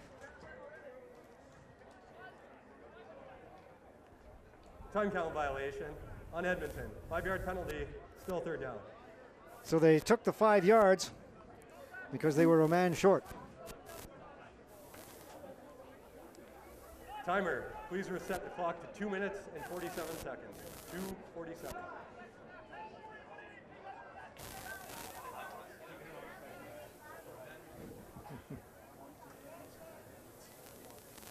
Just waiting for the time clock to reset. And waiting for our next surprise from Edmonton Wildcats special team coach Jared Winkle. Standing all the way back at his own 46-yard line is Matt Zeroni. Drops the football, picks it up, gets a good one end over end, down out of bounds at about the, well, just over the 20-yard line. At about the 22.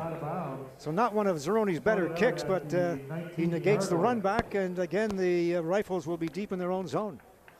Yeah, you know, that's now up to the defense to make a play in there. And again, the defense has been playing well. We've seen they gave up that drive early. They've given up a little bit. You know, again, it's either all or none, it seems like, for our defense. Either get a 2-and-out or they give up a long drive. And so if they can keep their composure, eliminate some of those penalties we've seen throughout the second quarter primarily, I think the defense is doing a pretty good job. Another meeting of the officials in the Wildcat backfield. Spending a lot of time together in this quarter.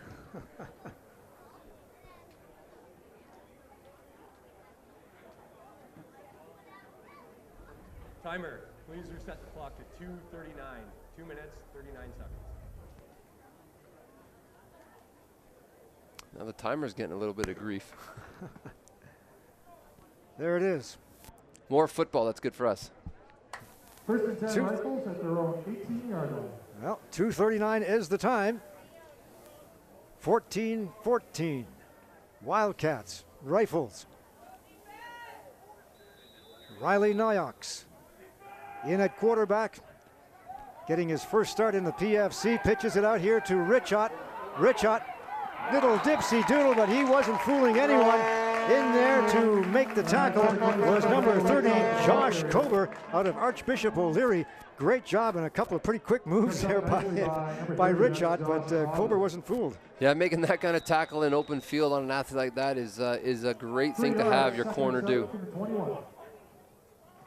Now back in the pocket again, Nyox looking downfield. He's going to take off with it and is taken down at about the 25-yard line. A gain of perhaps 2 or 3 on the play. They'll mark it at the 25.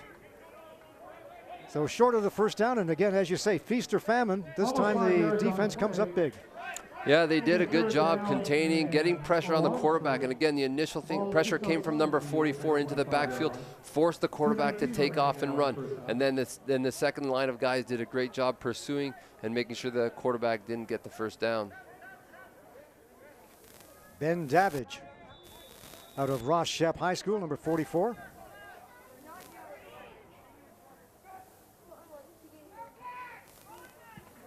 Here's the spiraling punt, and it's a good one. Down past the 40, taken there at the 35-yard line. Some room for Brown, and Brown is taken out at about the 50. And it'll be first down for the Wildcats with 2:01 to go. Ball on their own 50-yard line. You know, great job again. We're talking special teams a lot today, but a great job by special teams. You know, Isaiah Brown did a good job tracking the ball back, and that is a really difficult thing. Got a favorable bounce, and then he made a couple guys miss, which gave him 10 to 15 yards, putting their offense in, again, really good field position. Well, I'll tell you what, I like the kicking of this Dallas Opiola. Yeah, he sent some bombs out tonight. Ooh, yeah. has he ever. Nice, smooth spirals. There's the pass at center field. And struggling and finally being taken down is Ronnie Oling from Harry Ainley High School. Third-year Wildcat. Picks up a gain of about 4 or so. Make that 3.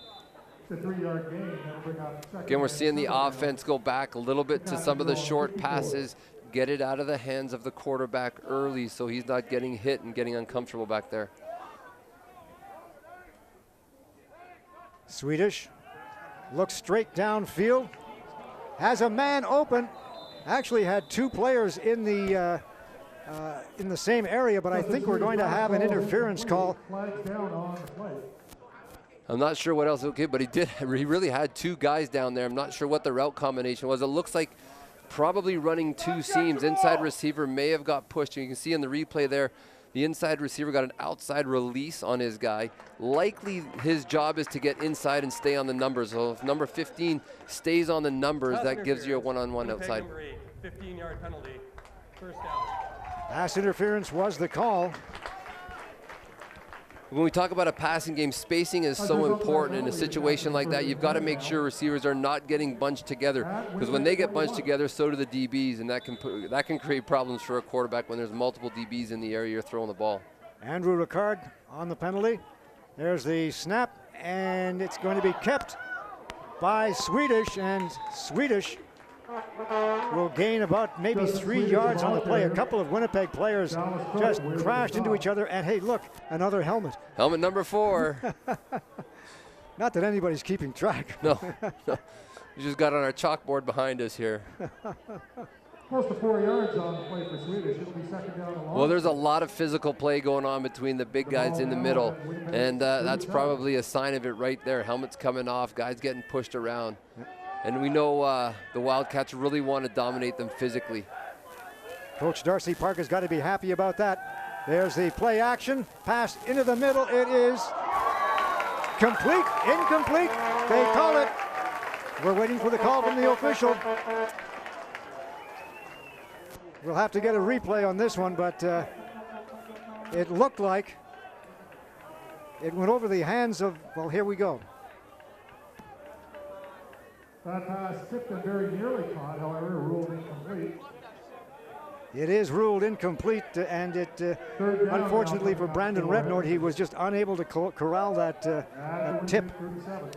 Yeah, interesting. We talked about spacing last play. Same thing, 2 receivers in the same spot. There's somebody not at the right depth in a route when we see that happen. And again, it would have been a great play. It would have been great focus by the second receiver, but we got to make sure our spacing is good. Third down, and they're going for it with 7 yards to go. Back in the pocket, and now being chased out is Justin Swedish, and he is going nowhere. In fact, will be thrown for a loss of about 2.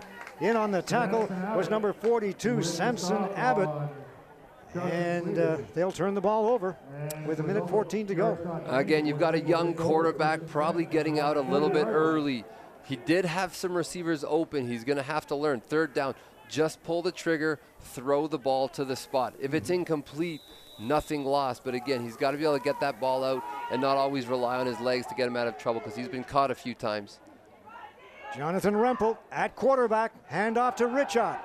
Richot tries the left side and is stopped after a gain of about 8. With 1:08 to go in the first half. Brought down the play by Evan Coachesarli along with number 21, that's Jaden Dalkey. So it'll be 2nd and 2. Ball on the 48-yard line. Again, Richot with the fake, and taking off with it is Rempel. Rempel with a bit of a bootleg, really. I mean, well, they're going back to that option again, and really, he ran it really well there. And again, as a defense, you try to accommodate for that. And I'm sure the Wildcats know when Rempel's in, that option is a real viable play for the offense. They've ran it maybe even 50% of the time when Rempel's been in. All right, he gets the first down. He'll mark it at about the 48-yard line in Wildcat territory. Looking downfield, almost picked off. Isaiah Brown had, well, there was nobody going to stop him, and it went right through his hands. Yeah, you know what? He had an opportunity that slipped through his hands. Literally. Yep. Well, we've seen a couple, one on each side of the ball. Really a sure pick both ways been dropped, and we've got a flag for a little bit of extracurricular afterwards. Obviously, emotions are high, and they're starting to get into each other's faces a little bit more. We'll see who this favors. Waiting for the call from the official. Unnecessary roughness, number 27 on Winnipeg. 15-yard penalty, and 2nd down. And there's one of those URs that the coaching staff just hates. Yeah, you know what? Again, undisciplined penalty. We talked a little bit earlier about the coach in Winnipeg trying to establish a culture there. And, you know, the number of players that could have returned didn't return to Winnipeg. And, you know, that's the culture piece you try to establish in an organization, and that coach is working hard to do, and so he's not going to be happy with that.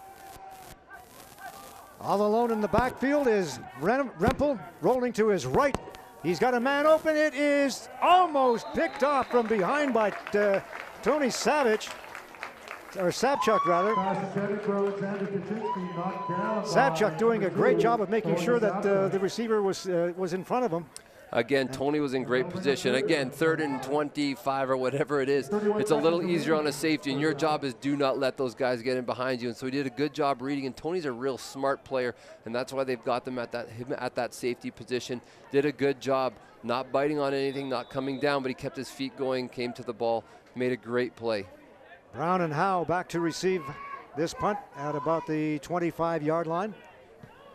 This one's an end over end. It'll be taken by Brown at the 30. He's got some room on the outside if he can turn the corner.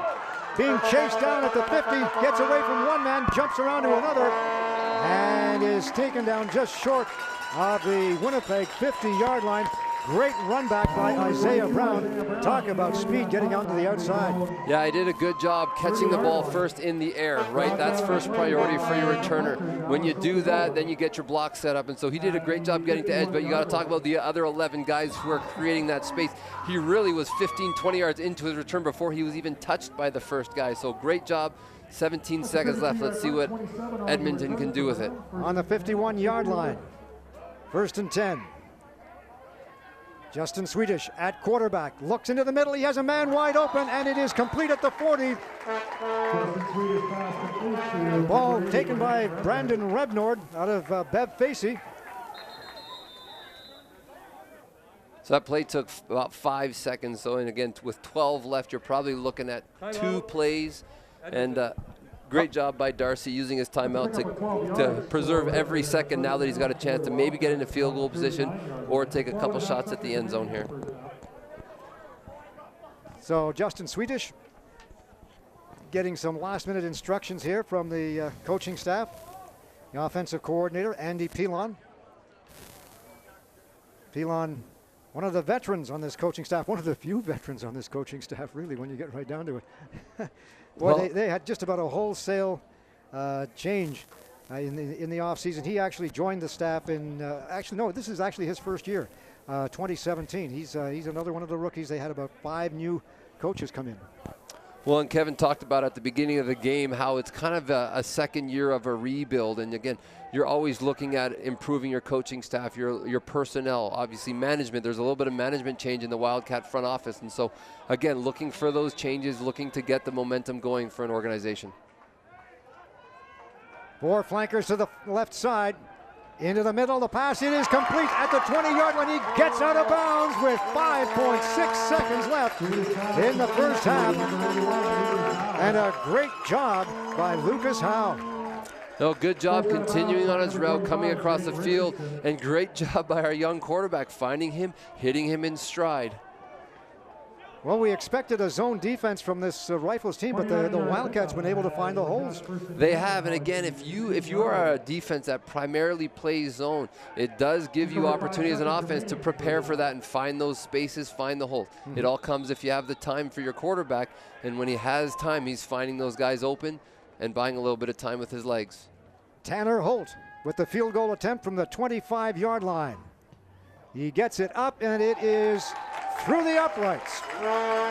And with 1.4 seconds to go in the first half, it looks like the Wildcats will head to the dressing room with a 3-point lead. Yeah, good job of taking I can't remember how many seconds was left on the clock. Was it 17 when they got the ball? It started with what? A great special teams return, couple first downs, nice balls thrown to the receivers. Good job catching it, getting down and saving the clock. That's great clock management by both coaches and your quarterback and players. And then, of course, execution on the offense and special teams. Great job by Lucas Howe to head straight for the sidelines. Give them enough time to get that field goal away. First and 10, Winnipeg. So the Rifles will take the ball over on their own 35-yard line. I'm going to see the Cats obviously in a very soft prevent. It looks like Winnipeg is going to run a play here. Under center, it is Jonathan Rempel, and he'll fire up the middle to Richot. Richot just keeps going, and he'll gain about 5 yards, 6 yards on the play. This time a Wildcat loses a helmet. That's 5-1. My numbers are correct.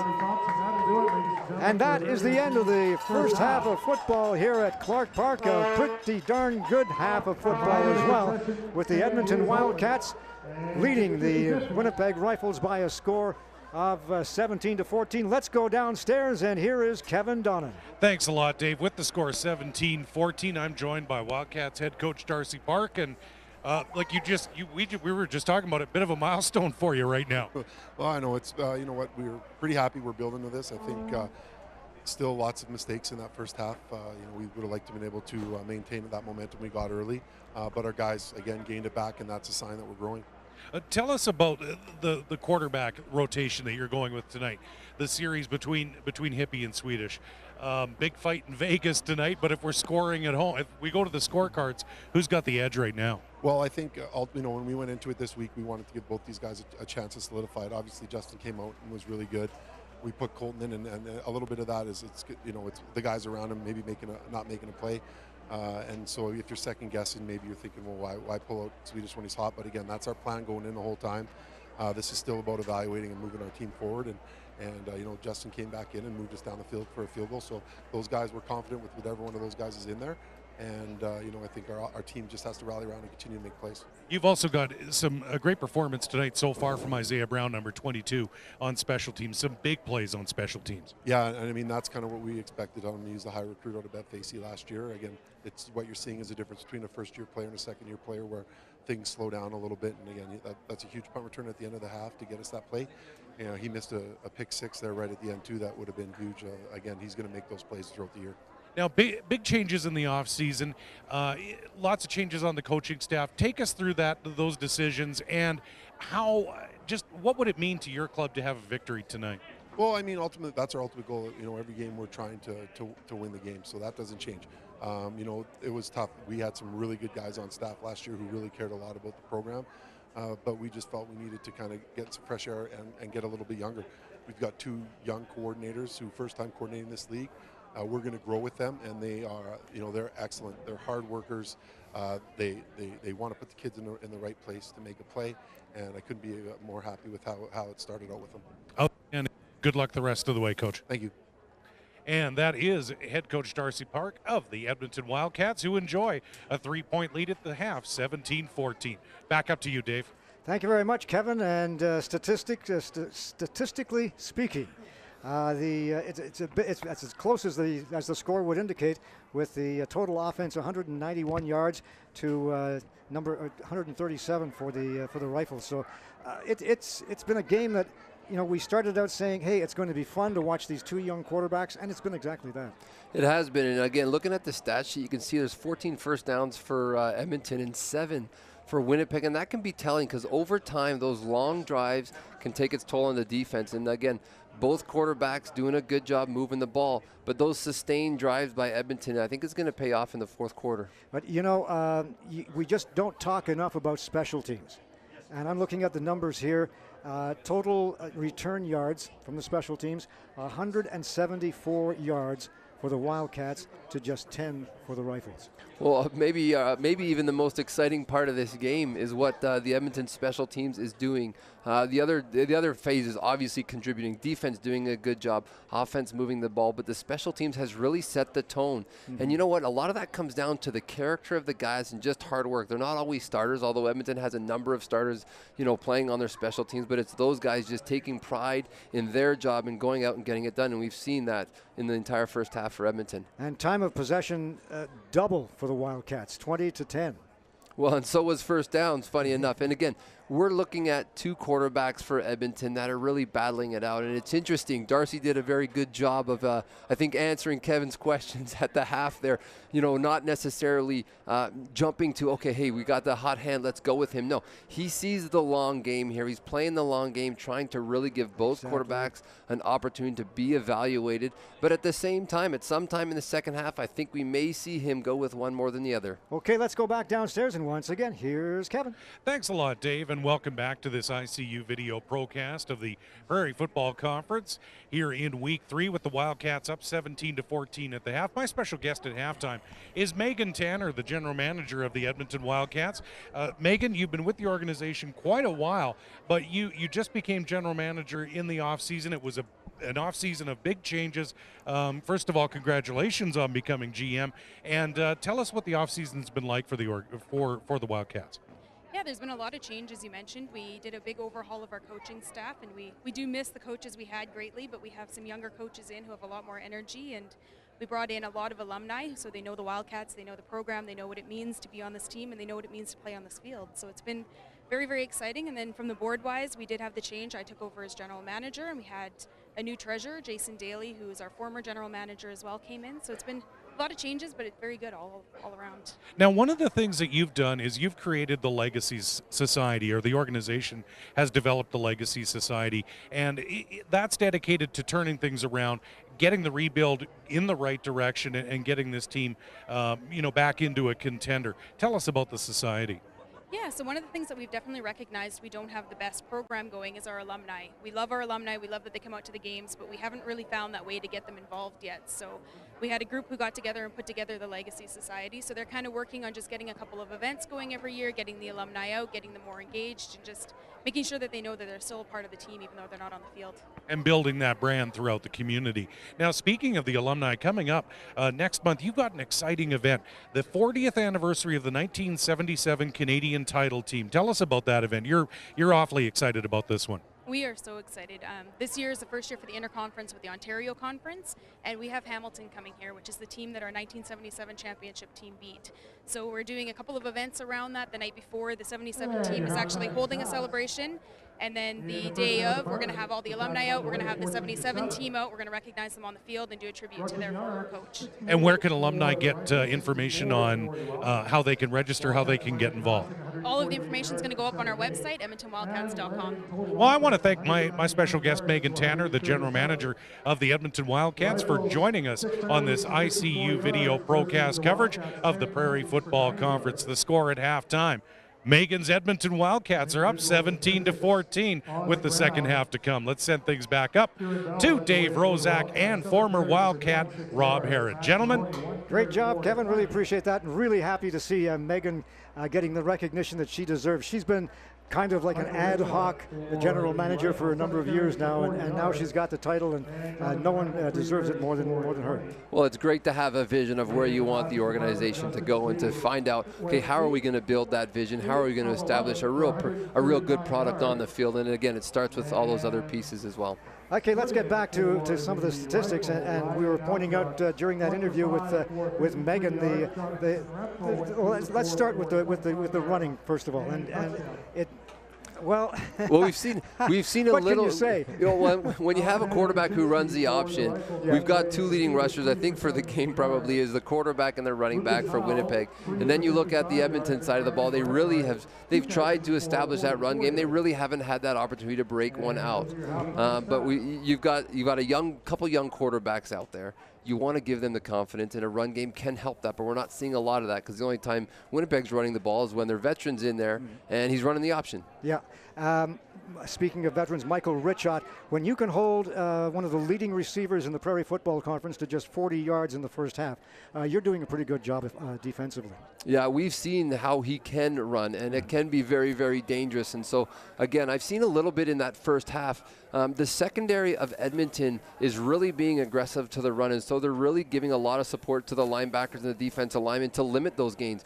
And again, if they are deep and they let the running back get into space, it's going to be a lot more difficult to tackle them. So they're doing a good job of filling early. And something I noticed on the Edmonton defense is when Winnipeg sends a receiver in motion, instead of sending a halfback all the way across the field, they end up rotating Tony down to the play side. And Tony, you know, is a great free safety, maybe not the best cover guy to play a corner, but he does a great job filling on the run. And when they do that, he's right there, and he's made a number of plays at the line or behind the line of scrimmage. And then again, they've trained their DBs really well, and I've noticed that in the first half that they're coming up, making tackles, supporting their run game. So they're not just taking care of the pass, but they're supporting their run game, and I think that's what's helping them hold the run game in check.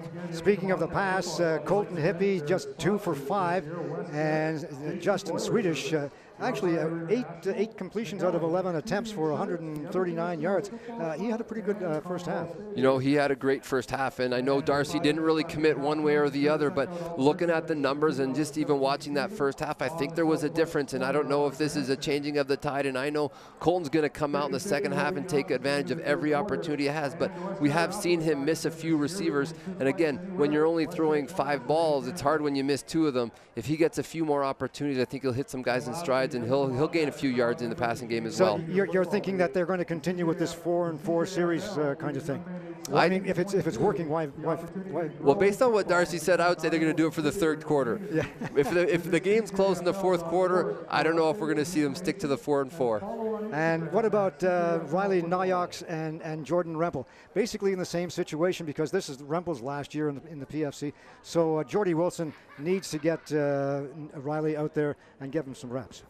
Yeah, it's interesting to see, though. And again, when Rempel comes out, you know that option is real viable for that offense to run. And something about the option is that is a difficult thing to run well for young quarterbacks. And so we haven't seen the young quarterback run the option, which is something they've obviously done. And that's contributed to some of their running yards today. And so I'd like to see the young quarterback run that. He's probably not prepared at this stage to run that and run it effectively. It's one of those types of offense that if you're going to run an option offense, you need to rep it a lot. And young quarterbacks don't typically get the kind of reps they need to run it effectively. Rempel, obviously a leader on that offense. He's been there for 5 years now. Is he the kind of guy that you think would be a good mentor, I guess, for Riley Nyox? I think with the leadership he's shown over the years, you know what? He knows he's done after this year.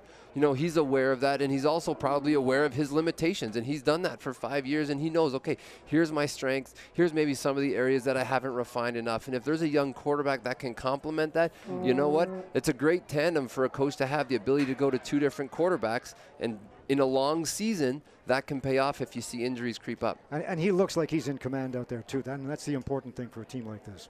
Well, I think you can see that on both sides of the ball with their veterans. Yeah. Their quarterbacks go out. They may not be playing the best. They may not make every throw that they want to make, but they're definitely leading the offense. And they've got, you know, their players, their personnel that they've worked years and years together.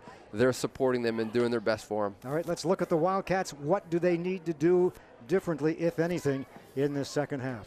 Well, I think on offense, if I was the coach, I think I'd go away from the 4-4.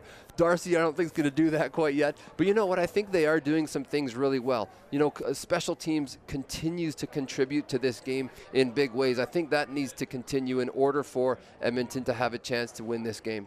All right, and briefly, the Winnipeg Rifles. Winnipeg's got to get things going on offense. And then, you know what? If they're going to run the option, commit to it and make Edmonton find a way to defend it. All right, let's find out from the coach of the Winnipeg Rifles. Thanks a lot, Dave. Jordy Wilson, head coach of the Rifles. Give us an assessment of the first half. Some big penalties at the end, some big special teams plays that you gave up. Is that some part of the adjustments you've had to make at the half? Well, I just don't think we played very well. I mean, give them credit, they're playing well, but I mean, our start defense was horrible. And then, you know, they recovered a kickoff that we should have jumped on. We're down 10-0 before drop of a hat. The kids are kind of stemming the tide a bit now. We'll be okay. I think we just got to play 30 minutes and get the thing done. Give us an assessment. We've got 4 quarterbacks out on the field tonight. Give us an assessment of your two quarterbacks, Jordan Rempel and Nyack. Yeah, with Johnny, he's 22. He's played a little better. Riley struggled a bit. It's his first start. He's right out of high school. He's an 18-year-old kid. Got maybe a little bit overwhelmed, but he's going to keep you back. We'll be ready to go. And what's the plan of attack for the rest of the half? Is it what's your strategy going? Well, we want to try to get a little more balance in what we're doing. I mean, the thing is, they're playing everyone tight to line of scrimmage. We want to see if we can get over the top on them here on some corner routes and see if we can toast them over here. So how it goes. Sounds great. Thanks a lot, Coach. And that was head coach Jordy Wilson of the visiting Winnipeg Rifles, who are down in this football game, down by 3 with the Wildcats up 17-14, and they're looking for their first victory since 2015. Let's send things upstairs to Dave and Rob, who will bring you the rest of the second half of a very exciting football game. Gentlemen? All right, great job. Thank you, Kevin, very much. And we are getting set to get this second half of football underway. We've talked about it briefly during the football game, but there have been a lot of coaching changes on this Edmonton Wildcats team. Andy Pilon, we mentioned, as the team's new offensive coordinator after spending 6 years with the Salisbury Sabres, and I'm sure that you're familiar with him. Donnie Obenauer is the new defensive coordinator, and he was previously with the Bethphasie Falcons for about 7 years. And former Falcons assistant Sean Brown, who played 37 consecutive games. That's got to be some kind of record for the U of A Golden Bears, has joined the club as an offensive line coach. Another newcomer is Dan Schutte. He's a former St. Mary's Huskies star who has many awards under his belt for his years playing in the Atlantic Conference of the CIS. So all those coaches have a great resume, and they're all familiar with high school football players, which will help in the recruiting as well. Yeah, it definitely helps, and a big part of this is recruiting. I mean, last year's coaching staff, there were great coaches on that staff, and they were working hard. Unfortunately, it didn't show up on the field, but you need the perfect combination. You need coaches who are dedicated. They're going to put in the time, are going to do those little things well. They're going to be watching film. They're going to be working with their players one-on-one. You need the position coaches. You need the coordinators. And you need the recruiters. You need to get personnel in the building, and that's something Edmonton, I know, has made a priority over the last couple of years, and they're going to have to continue to do that. You can't ever rest when it comes to getting those players. I mean, you've got the Huskies in town, you've got the Golden Bears, you've got the Colts, and you've got the Dinos, all in the province, and so you got to work hard to get personnel in your door. No question about that. The Wildcats doing a great job of recruiting in the offseason, not only for players but for coaches as well, and hopefully a new system, a new philosophy, a new culture perhaps will change things around for the Wildcats. There's the kick. It goes out of bounds, and it'll be out at about the 25-yard line, and I think they'll probably bring this one back, but we'll wait and see what what the Rifles decide to do, they're going to take it. Yeah, they get to take the ball. I think it's up on the 40-yard line, it looks like. And again, same type of kick, same type of special teams choice. You know, a little moon shot. Unfortunately, that one didn't check up like the last one. And you could tell even by the... Ball will be placed at the 40. First down. You could even see the second line of guys there from the back. He was very much aware of that kick coming, and he was over there, and it sailed all the way out of bounds. Please reset the clock to 15 minutes. All right, the ball will be moved ahead 10 yards to the 40-yard line, and the Winnipeg Rifles will take the football over as we get this second half underway with Riley Noyox at quarterback. There's the handoff. Big hole for Richot, and Richot will pick up a gain of about 20 yards. He's taken down at the 50-yard line. That's probably the best hole we've seen all evening. Yeah, he didn't get touched till it was first down territory. And you know, a coach said at halftime they're going to try to come out and be balanced. And there's nothing like helping your quarterbacks out with a great run and really establishing that run game. And you could see the quick feet and the speed that he brings to the offense when he gets to open space. The gain is 20. It'll be 1st and 10. Ball on the Wildcats 50-yard line once again. There's the handoff to Richot. He stopped at the line of scrimmage. He is caught from behind, but then still manages to pick up a gain of about maybe 4 or 5 yards on the play. He was easily stopped in behind the line of scrimmage at one point. But, yeah, he was. Again, great athletes make great plays, and he made something out of nothing instead of 2nd and long or 2nd and 5. Great job of continuing to move his feet, continuing to find a space. And good job by Winnipeg. They're coming out, and like he said at halftime, they're trying to stay balanced. They're establishing their run, and they're doing a good job so far. 2nd and 5. Ball on the 46-yard line. Under center, Riley Noyox. Play action, rolling to his left. There's a pass. It is wide open and incomplete as it hit the ground, and intended out there for number 35, Brendan Gilroy from Swan Valley High School.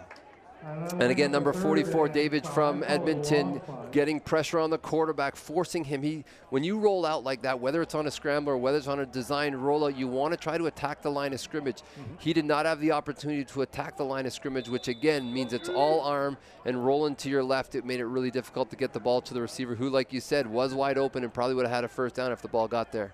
So the Wildcats defense bends but does not break, and they force Winnipeg into a 2-and-out. There's the fake, and the snap goes right out to number 8, Andrew Ricard, and he'll pick up enough for the first down depending on where they mark it. He needed to get to the 40, and it looks like they're going to mark it at about the 39.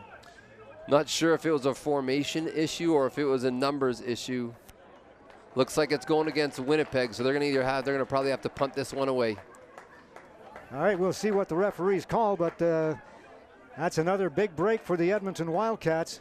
You almost get the feeling watching this game that somehow or other these penalties are going to really make a huge difference one way or the other for either one of these teams. Well, we've seen it happen already where they have started to make it. They've prolonged drives. This one obviously is going to stop a drive that they would have had a first down. Winnipeg, 5-yard penalty. Still 3rd down. So it's a 5-yard illegal procedure call. That'll move the ball back to about the 51-yard line, 50 or thereabouts, and that means better field position for the Wildcats.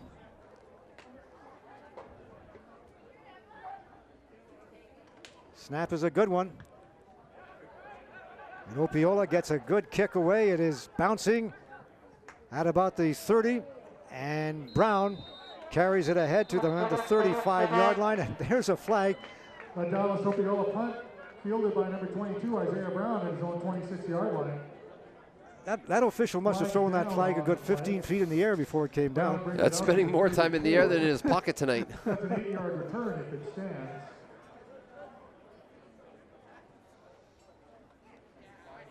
Again, not a great kick. Good job fielding it and getting some yards. We'll see what the penalty does to this. All right, looks like offsetting penalties.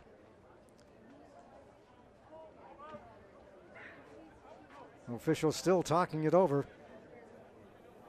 Just down below us here, we're looking at the Wildcats bench, and they've got all the defensive players gathered around coaching staff giving them some instructions, maybe seeing something that maybe Winnipeg is doing differently. On the return, holding on Edmonton. Dead ball foul, unnecessary roughness on Winnipeg. Difference of 5 yards, first down. So offsetting penalties, a difference of about 5 yards or so. 10 now Wildcats at their own 31-yard line. So it'll be first down. Ball on the 31-yard line. Wildcats with the football. Back in the pocket now. Colton Hippie has a man open at the 50 to the center field strike. And taken down at the 54-yard line was number 81, Lucas Howe. And he managed to hold on to that one despite the fact that Jonathan Bennett was all over him. Well, we've got a flag in the backfield, and we'll see what happens there. But talk about tight windows. Colton did a great job of putting that between two linebackers who had great drops. 26-yard gain for Howe. 15-yard penalty, first down. Roughing the passer is the call, and you get rewarded for standing in there. He stands in there, delivers in a small window a great ball. That's what I think we expect from Colton Hippie a little bit more. We saw him do that more last year. If he can get that rhythm going, now they really are going to have two quarterbacks that execute well. He looked a lot more comfortable throwing that football on that play than he has in the first half. Again, back in the pocket, and again throwing. He has a man open just over the outstretched hands of the receiver, and I believe that was number 15, Ronnie Oling. And just watching that pass, you can see that he seems to be a lot more confident out there. Yeah, again, when you're talking about running a corner route to the boundary, and we talk about boundary, the ball right now is on the right hash, so the right side is the boundary. There's not a lot of space there, and that made that difficult. That made it a really difficult catch because it's coming almost directly over top of his head. Kieran Bell is a lone setback. Back in the pocket now. Looking over on this side, complete to Oling, and Oling is stopped after a gain of about maybe 2 or 3. Complete to number 15, Ronnie Oling, brought down by Michael Hart. So just getting back to that last little corner route or flag route, again, when you're running that on the boundary side, you want to teach your receiver to work inside to the hash mark and then break to the sideline. It gives your quarterback a much bigger window to throw the ball and gives you a much better angle to make a catch on the ball and adjust, which he just wasn't able to adjust in that case. So 3rd and a long 7. And Zeroni back in to punt this one away. Gets a good one to the goal line, taken there by Richot. Takes off with it, finds some room up the middle, shreds a couple of players, and then runs into his own man, and is finally taken down from behind by Kieran Bell. If he doesn't bang into his own defender, his own blocker, I don't know.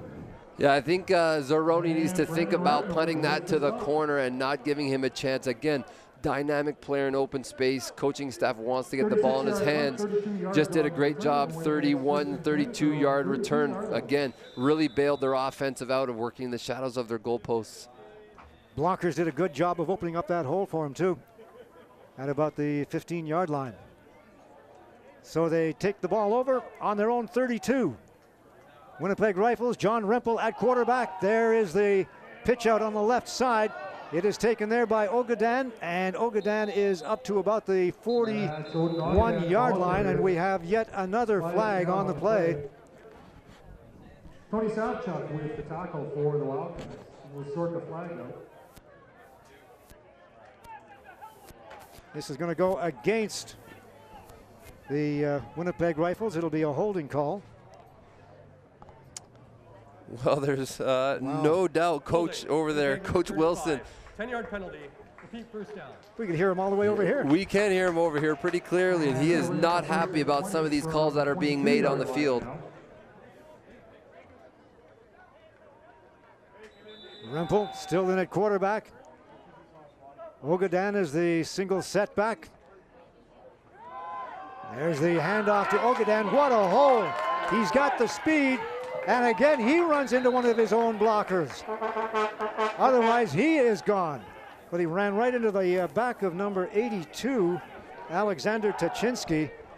Otherwise... Well, 2 critical tackles made by Winnipeg on Winnipeg to keep their running backs in check. But here they go. This is the run game we talked about. If they establish this run game, they're going to break some. They've got some dynamic backs. Motion goes left. Rempel taking off with it, being pressured, heads to the sidelines and is run out of bounds at just over the center field stripe. He'll pick up a gain of perhaps 2 yards on the play. Everybody covered downfield. Good job by the Edmonton defensive secondary. Yeah, not sure what the miscue was in the backfield. You could see Rempel open up to his left. He went to give run fakes to create play action, but there was no back there. So someone went the wrong way, whether it was Rempel or whether it was a back. And then he turned around and he really had no time to establish his feet. And so he was on the run from the get-go. All right, this time out of the shotgun. Rempel rolls left, being pressured. The pass is thrown and incomplete. Intended on the far side for number 42, Samson Abbott.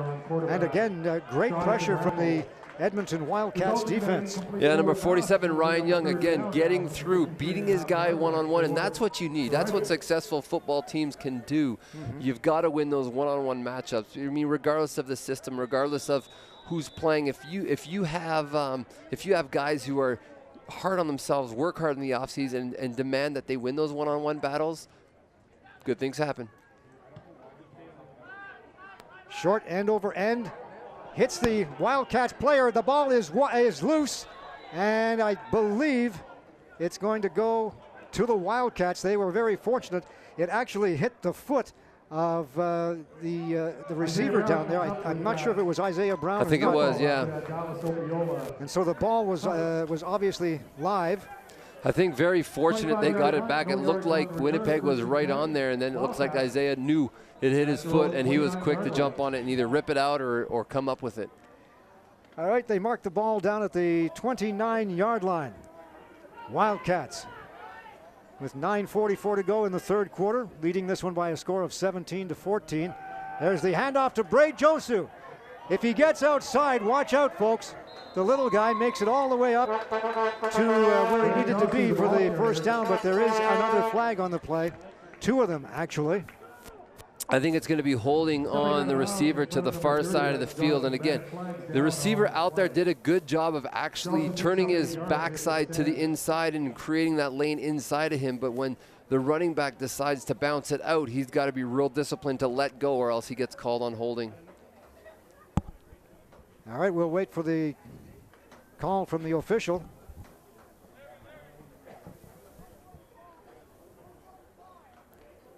Holding, Edmonton number 80 and 81. 10-yard penalty, no first down. All right, 2 for the price of 1. Couple of holding calls against the Wildcats. That brings the ball all the way back to about the 18, 19-yard line. So on Darcy's penalty sheet, do we each get 5 yards of that penalty? Wow. Out of the shotgun, rolling this way and passing incomplete is Colton Hippie. It was intended for number 80, Brandon Rebnord, but well over his head. Kind of a wobbly pass. He really didn't get set to get that one away. Yeah, that's too bad because, again, he had a wide open receiver. Another missed ball. We've seen a couple bounce off the turf and a couple hit Winnipeg players. Colton's going to have to, again, it seems like he's comfortable in the pocket when he has to move a little bit. I think he's just off target a little bit. We'll see if he can get it in and zero in on his receivers. All right, this time he's under center. There's the handoff up the middle to Bray Josu. Josu finds some room and makes it all the way up to about the 39-yard line, which is where he needed to be to get the first down. They actually mark it at around the 38, so he's going to be a yard short of the first down. But as we were saying in the first half, you give Bray Josu some room in that defensive secondary or behind the linebackers, he's going to get some yards for you. Well, great job of, again, getting that run game going. Unfortunately, all it did was create a real tough decision for Coach Park. Darcy is deciding to go with a punt here. All right, they're short a man once again.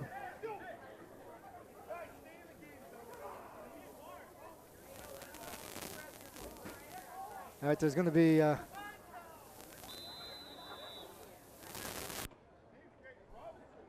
a time count violation. There's no question about that, but there seems to be a lot of mix-up in personnel. Yeah, we've seen it a couple. Defense on the special teams. We've seen it a couple times, and again, you know, Number 17 on Edmonton. 5-yard penalty. Repeat, third down.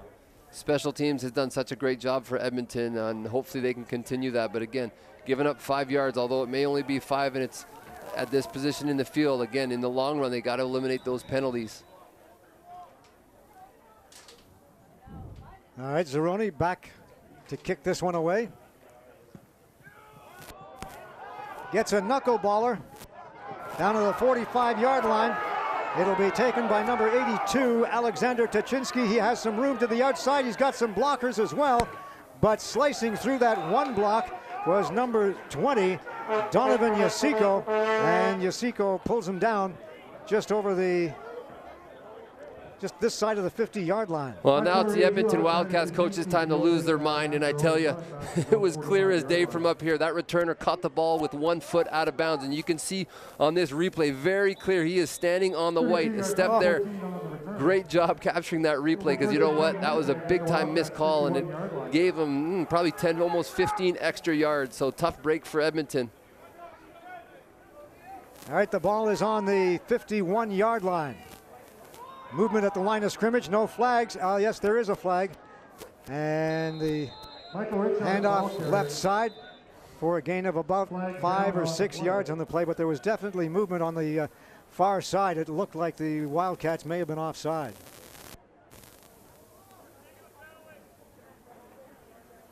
'57, Roni McAhee with the tackle. And it is an offside call. An awful lot of flags. Yeah, and you can see Winnipeg going back to the run game. Like Coach said, he's going to try to establish that run game, try to dominate the line of scrimmage, and it seems to be working. They're moving the ball. Offside, Edmonton number 96. 5-yard penalty, still first down. 1st and 5. That'll bring up 1st and 5. Ball on the 46-yard line with 7:34 to go in the third quarter.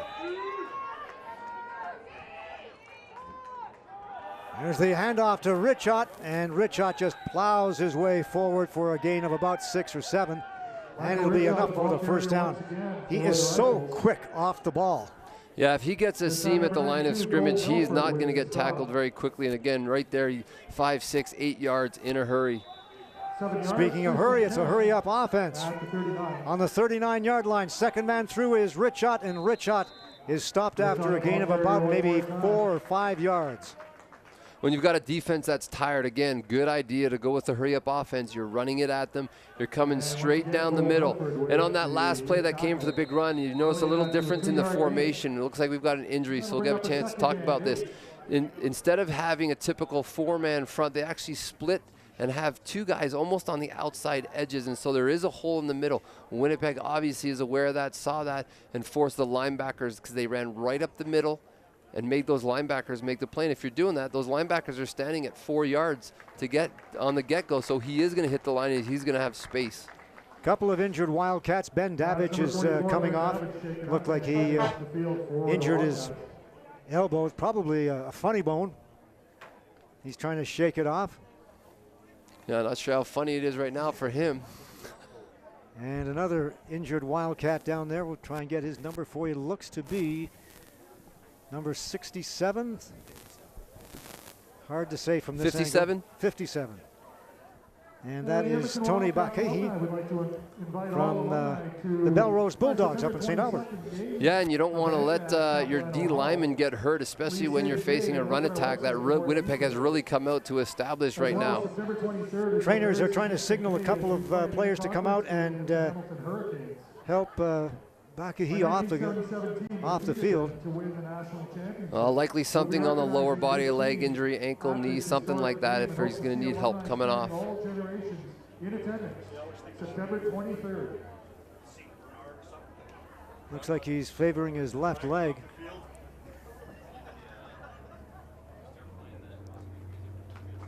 And that's number 57, Roni McAhee. Well, let's hope he's okay and he can go back in and help the defensive line get some pressure in there, because they're right now I think they're probably breathing heavy because they've been running right at them basically in this entire drive.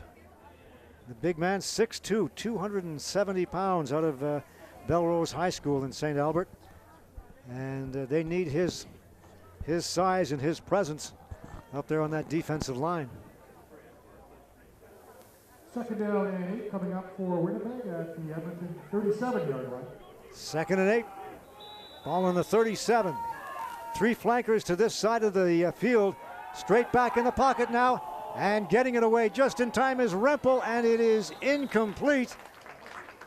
And number 82 was the intended receiver, Alexander Tuchinski, and Tuchinski was looking for the call, but he wasn't going to get it. Yeah, he was. And again, I didn't see a whole lot of contact. You can see on the replay, out of his break, he did have a little bit of jersey, but any veteran DB knows if they can hide that, get a little bit of jersey, but not too much. He did it early enough in the route that he probably didn't get caught. Again, Tony Savchuk back there in his free safety position, helping on the coverage.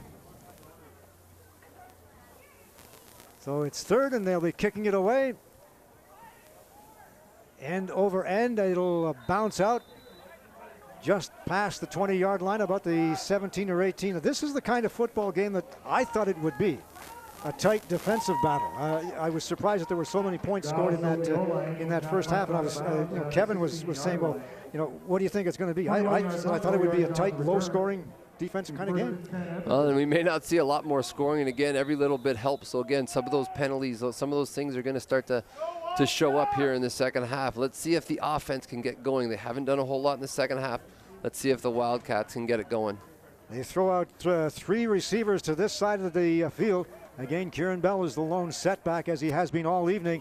Back in the pocket now, looking downfield. There's Holt. He has a man open, complete at the 45-yard line. No, they're going to wave it off. They say he dropped it on the way down.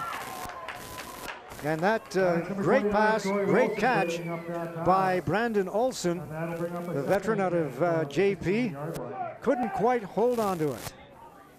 Yeah, he did a good job of getting his hands on the ball, but just couldn't secure it on contact, and that's too bad because that's a catch that needs to be made at this level. Pass well thrown by Hippie too. The other notable on that play is he had a ton of time to throw that ball. Nobody was near him, and when he has the time, you can see he has velocity and he can get the ball downfield. Sorry, that was Justin Swedish, who was in at quarterback and takes off with the football. Makes some room for himself and gets up to about the 25-yard line. He needed to get to the 26 and a half for the first down. Flag down at the line of scrimmage. And another flag.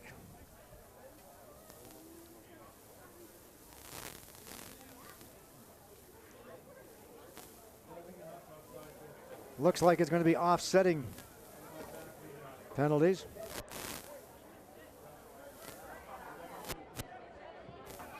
Holding by the Wildcats, offside from the Rifles, perhaps? Yeah, I'm not sure. Doesn't look like they're moving the ball. It's hard to see. Yeah, they are going back 5 yards, so it's probably holding and offside. You're right.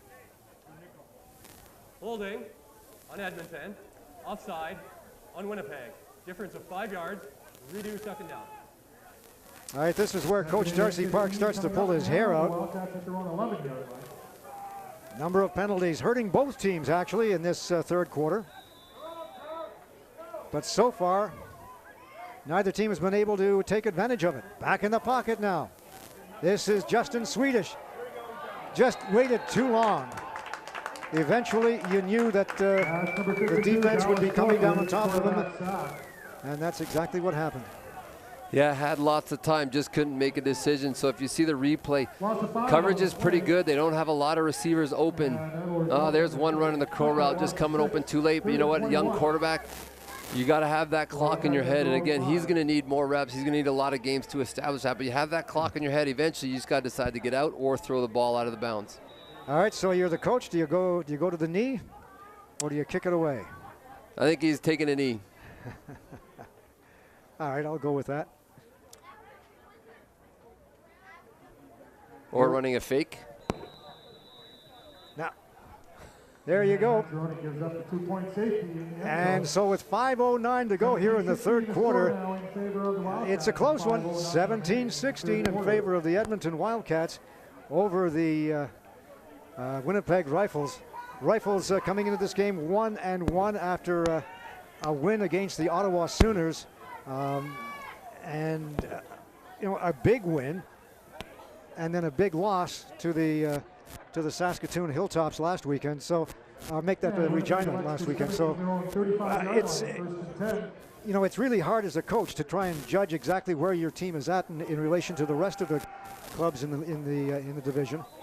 Yeah, it is, and again, they're going to have to see a few more teams to really know where they stand. Yeah. And the sack on Rempel.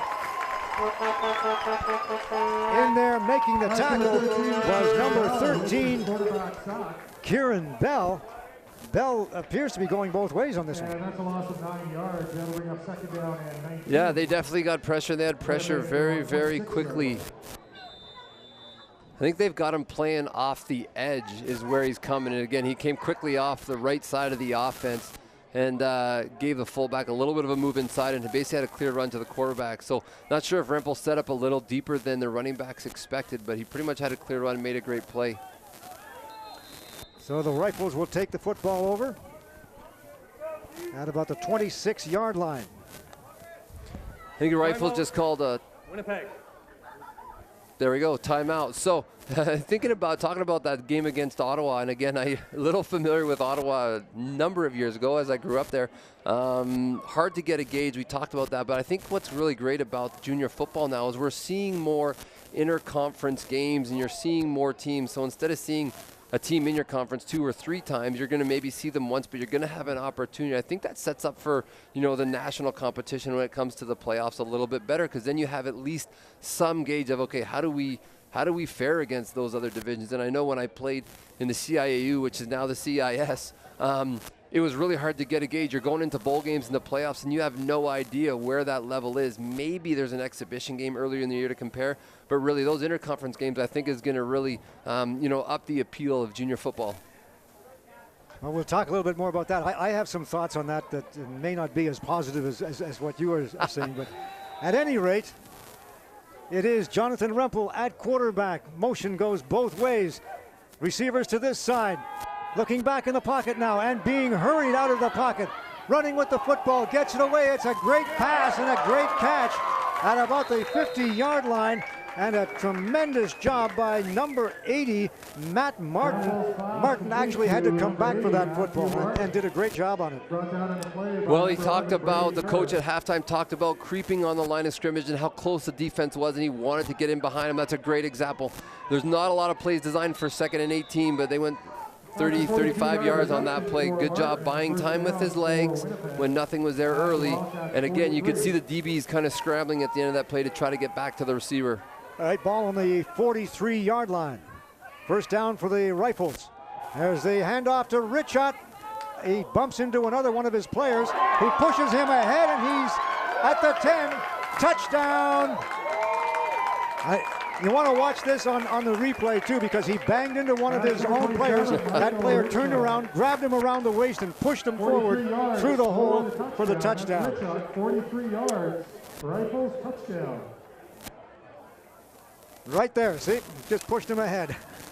Interesting, because I believe you're actually not allowed to do that. I know I've talked to a few officials about that. You're allowed to push a pile, but you're actually not allowed to push the ball carrier or move him. So again, obviously a gray area when it comes to officiating. Not sure if you can classify it as a missed call because it's a really tough one to watch for, but interesting how we caught it on camera, and you could really see the clear. You give him a lasso, and away he goes, and off he went to the end zone. It's not one that you see called very often, obviously. So. Mateus Bueno's convert, good. 3:42 remaining, 23-17. Well, pressure is back on Edmonton now. They've been holding them. They gave up the run. Again, Winnipeg coach is saying wants to stay balanced, and I think in reading into that, he's obviously wanted more out of his run game. Yep. We've seen him stick with it, and we've seen how dangerous that run game can be with the backs that they have. And so, again, Edmonton's going to have to really man up here in the second half and slow that run game down, give their offense an opportunity to move the ball, get some points here as we get. I think this is where the coach really starts to earn his pay because, we know the record of this team. They haven't won since the opening game of the season in 2015. I think so. That's 14 or 15 or 16 straight games without a victory.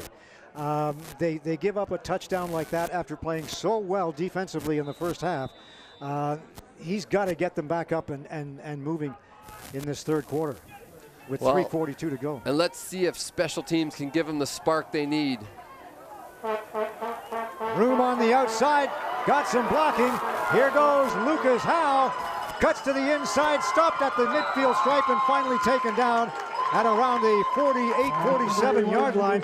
Great job by Lucas Howe, and again, Coach, you called it. Well, great play. Unfortunately, there's another flag, and I think this one is going all the way back. Unfortunately, and I think I've caught who it was. It was number 21, Jaden Dalkey. He ended up he made a great block on his guy. The guy was on the ground, and I don't know if you can see it in the replay, he was just kind of pounding on him on the ground, and maybe in the interior you're going to get away with that, but in open space you're not, and I think they caught him. On the return, holding on Edmonton. 10-yard penalty, first down. That's one of those discipline things. Yeah, again, great block, great initial contact, brought the guy down. No need to go the extra little bit and get the play, and unfortunately you can see here, he's on the ground, he's holding him there, he's not letting him up. Gives him the, what they used to call that, the forearm shiver? That's exactly what it was. Taking off with it is Justin Swedish. And Swedish is stopped. He may have gained a yard or so on the play. I hate to bring back memories of last year, but another flag, again, another flag out from the side judge, so probably in the area of offside. 3-yard loss on the play. Offside, Edmonton number 1. A penalty is declined, second down. This is such a huge series for the Edmonton Wildcats. They need to show that they can come back from adversity, and right now they're being caught by the little orange flag. 3 flankers to this side, 2 on the other side. There's the fake, and taking off with it is Swedish. He was looked like he was trying a little play action or something, but at any rate, Matt Heinrichs is in there at running back, and well, unfortunately, the Wildcats are going to have to kick it away again. Holding, Edmonton number 67. Penalty is declined, third down. Wow. Well, in such a clean first half, you mean we did have a few, but we really didn't have the penalties impact the game as much. First quarter was probably the best. Second quarter, there was a few, but they kind of went both ways. Edmonton's really hurting themselves right now, both in field position and in keeping drives going with the penalties that they're taking right now. All right, all the players gathered around the coaching staff on the sidelines. Here's the punt. It is blocked. It goes into the end zone. And the Wildcats will recover. And that will be a 2-pointer. And it's now a 25-17 football game. Boy, I'll tell you what, when you're hot, you're hot. When you're not, you're not. Yeah, special teams is not really helping them in the second half, so they're going to have to get things going. You know, good heads-up play, though, by the Wildcats to get back there and get on it and not give up 7. 2 is much better than 7, and with that ball bouncing around, the risk was there. Andrew Ricard getting the block, and he has just quietly gone about his job throughout this football game. We've mentioned him a few times, and on defense, he's from Elmwood High School in Portage-La Prairie. And he's having himself a whale of a football game. Wants to have the Wildcats kick off from their own 35-yard line after that safety. So the Rifles have their choice, and they've asked the Wildcats to kick off from their own 35-yard line. So they're really going to have to lean on their defense now, because not only do they give up the 2 points, although it's still an 8-point game, so it's 1 score, their defense is definitely going to have to stop that run game. And when you have a lead, whether it's 7 more or less, you know, if you can keep running the ball and churning it out, your defense is going to get tired. So again, Edmonton's really going to have to step up and really work to get a 2 and out and get the ball back in the hands of their offense. And as time ticks on, pressure definitely increases on Darcy to make a decision on quarterback. 2:36 to go. I believe it's going to be Colton Hippie's turn the next time. I think that was 4 series in this quarter. The ball falls off the tee. Ouch. Well, again, seeing Colton in the second half, he's definitely kind of calmed down. He's found a little bit more of a rhythm. I wouldn't say, you know, he's at his best right now, but again, he can work back into that, and he can move this offense when he's comfortable in the backfield. If the offensive line can give him time, he'll have success. All right, there's the end-over-end kick down to about the 25-yard line. It's taken there by Ricard. Ricard moves it ahead to about the 43, and the Rifles will take the football over at that point. First down with 2:28 to go in the third quarter. They lead it by a score of 25-17. Aquil Ambrose with the stop for the Wildcats.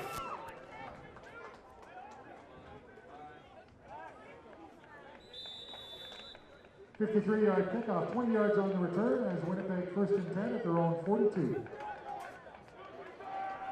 They mark the ball on the 42-yard line. Motion goes to the left. There's the handoff right side. Ogadan trips and falls over his own feet and is stopped after a gain of perhaps 5, maybe 6 yards on the play. They call it 7, so it'll be third 21, Ogadan, the ball carrier. and 3, or second and 3 rather. 21, James Dalkey, and finished off by Isaiah Brown. You know, Winnipeg's found really what's working for their offense, and that's going back to the ground game, and that's going to really help them here kind of nurse this lead. It's not big, but if they can grind out some first downs here, take some time off the clock, they're going to gain some field position. Play is whistled down.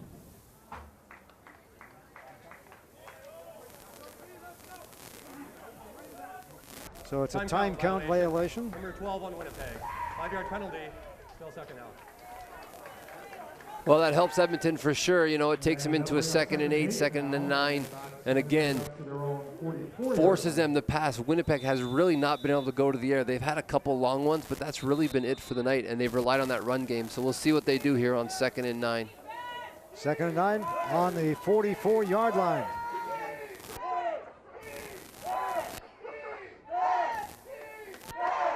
Timer, set the clock to 1 minute, 34 seconds. We're having some time clock issues here. You can see Winnipeg fairly committed to the run, and we've talked about that a little bit, but also in personnel choices. You can see they've pretty much stuck with 4 receivers and 2 backs, one of them primarily being a fullback. Haven't seen a ton of tight end formations, but with that fullback in, you can see they're going to use that run a little bit more, probably more so than Edmonton. I see Edmonton typically has 5 receivers, Timer, not the 4. Set the clock to 1 minute, 34 seconds. 1-3-4. Man, this ref is really helping us out, giving us more football tonight. This is a number of times. This is great. All right, they get the ball back to the 1 minute 34 second, or the clock back to the 1 minute 34 second mark. Here's the handoff to Ogadan once again, and he is stopped just over the 50-yard line. He'll be well short of the first down by about 3 yards or so. And even though they're in a passing situation, if the run is there, then why not stick with it?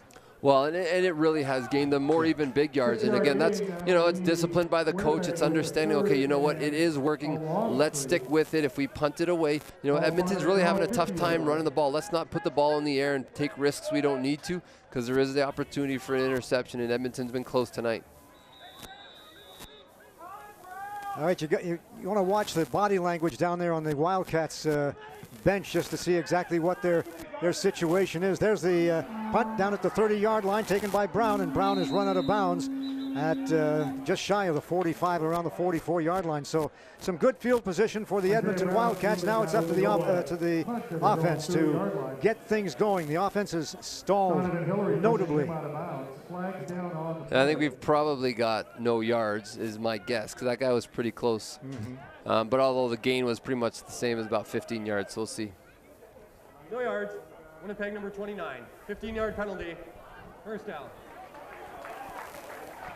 So that moves the football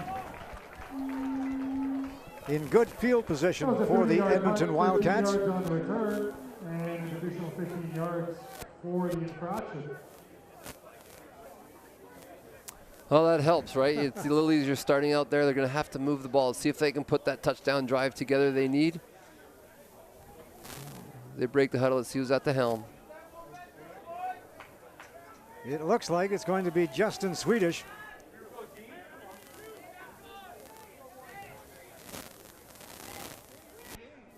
And Swedish with the single setback being number 33, Matt Heinrichs, the converted defensive end who's now a running back. There's the play action, rollout, pass is incomplete to Matt Heinrichs. Heinrichs just turned around a little too quickly before he had full possession of that football. Yeah, kind of like a little slip screen, little play action out to the flat in a hurry. Unfortunately, a little bit too much pressure didn't allow him to let him hit him on the run, but nice little play design. Unfortunately, couldn't bring that in. 50 seconds and counting in the third quarter.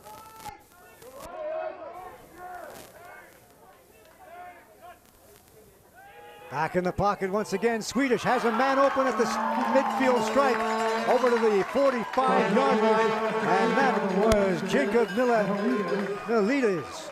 Brought down in play by Troy Wilson.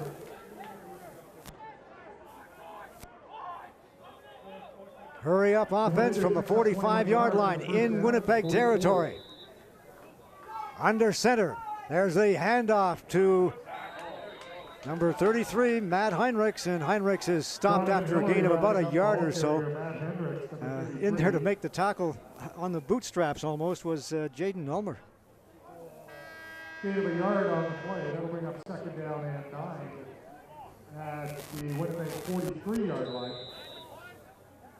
This will be the final play of the third quarter, barring any kind of penalties.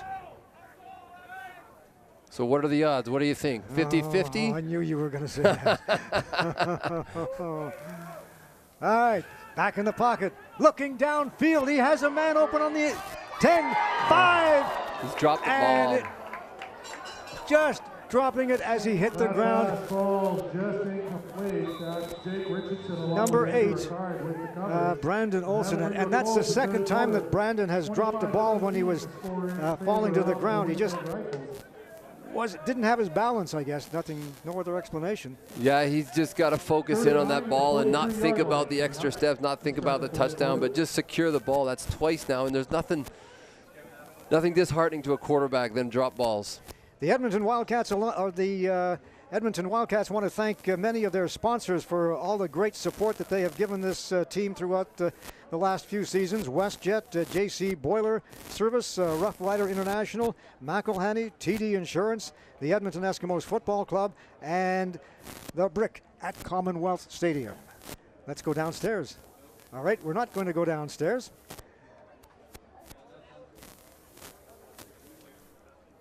So that pretty much does it for that third quarter, a quarter that perhaps the Wildcats would like to forget. Yeah, I think so. You know, I don't know if we have a penalty count, but there was a lot of penalties that really caused them grief. Now, they had a 3-point lead at the half, and now they're down 8, so they're going to have to really buckle down. That defense is, like they did last with the 8 of a penalty, get the Winnipeg offense off the field, but they're going to need to do it quickly and can't afford to give up a lot of field space.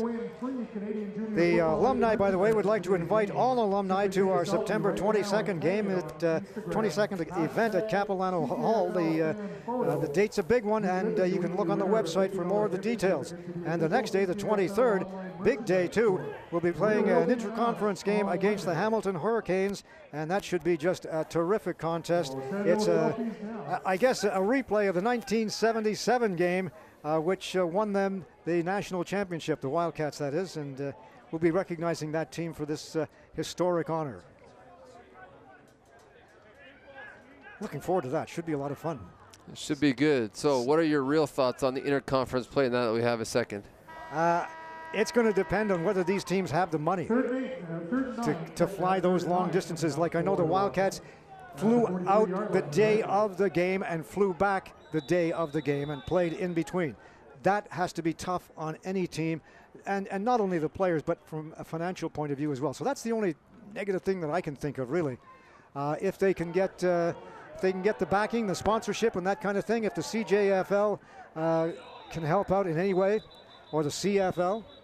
Yeah, it would be nice to help that because, again, I think it's good for the game. Yeah, there's other drawbacks, too, and one of the things about playing interconference, and I haven't seen the entire schedule and all the crossover games, but, again, if you're a team that's traveling, one, you take on the cost, obviously, then, two, you're playing teams, and if they're not all playing the same teams, then you get kind of that unbalanced schedule, and then it's luck of the draw. Yeah. You know, are you going to get, you know, maybe a weaker team that you have to travel to, or are you going to, you know, are you going to end up traveling to a real good team that's going to take its toll considering some of the challenges when it comes to travel? And really, are these kids who are, you know, are they used to that type of travel? Are they used to that? The Ottawa Sooners, for instance, played host to this Winnipeg Rifles team and were handily beaten. Now tonight, they are in Saskatoon against the national champion Saskatoon Hilltops. And I'm sure that's going to be a real challenge for them. You've got to, go to Saskatoon, and I know flying to Saskatchewan anywhere to play football is never easy. I mean, it is tough in Saskatchewan. They love their football. And I remember flying into Regina to play the Rough Riders. It's never easy playing there, and so that's going to be a challenge for them. All right, the Rifles, 2nd and 7. Ball on the 42-yard line. Back in the pocket, Rempel has the football. He passes complete at the 50-yard line to number 80, Matthew Martin once again, and Martin comes up with a gain of about 15 and a first down with the ball on the 51-yard line. So once again, that Rifles offense is on the move. Well, they haven't had a lot of first downs by passing, but that was a great route, great throw on time, good catch. Again, Edmonton right there to make the tackle, which is good, but again, just not close enough to knock the ball down. All right, ball on the 51-yard line. 1st and 10. 13:24 to go in the football game. There's the handoff right up the middle. Ogadan once again. The ball is fumbled. Let's wait for the call from the officials, but the Wildcats say they got it. But he's being ruled down by contact. No fumble. Gain of 3. And it'll be 2nd and 7. The Rifles at their own 54-yard line. Well, you can see Brady Kerr, when he goes in there to make a tackle, you can see the first thing he's going after is the ball, trying to get it out. Got it out eventually, but obviously it was too late, or the refs didn't see it come out. That really is the kind of play we need this defense to make. They need to stop this drive and get the ball back to give their offense another chance to move down the field. I formation, motion left. The pitch out goes that way. It is Richot. Richot stopped at the 50.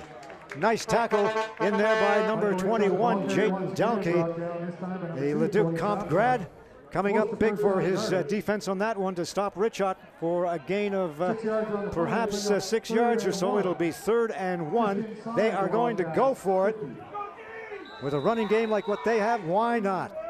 Rempel plows forward himself and is piled up at about the 49-yard line. And depending on where they mark it, it's going to be very, very tight. Well, a couple things. The ball came out and Edmonton had it. Yeah. On the initial search, I don't think he got the first down. And so if he stayed on top of the pile and he didn't hit the ground, that ball will have come out, and it should be Edmonton ball. But I don't know if a whistle stopped the play.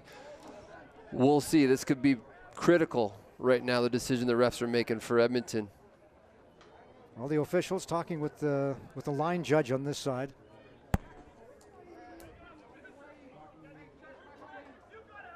All right, they're marking the ball just shy of or just over the 49-yard line. And they're going to come out with the measurement. I'm looking across the field. I don't think they got it. Nah, they're short by half to 3/4 of a yard. If those sticks are in the right place, there's no way they're getting this. And maybe that was the second place prize for Edmonton. They didn't get a good spot because the ball did come out, and it was very clear the ball was on the ground, I think, on this side of the pile in the hands of Edmonton. Oh, they're well short by about a yard. And a huge stop for the Edmonton Wildcats. Is this the momentum changer that they need to get things moving? Well, it could very well be. The offense is going to have to move the ball and get into scoring position here. So the ball on the Wildcats' 49-yard line. First down with 11:44 to go in the football game. Wildcats trail this one by a score of 25-17 to a resurgent Winnipeg Rifles football squad that has really come on strong here in the second half. All right, 3 in the backfield. And there's going to be a time count violation.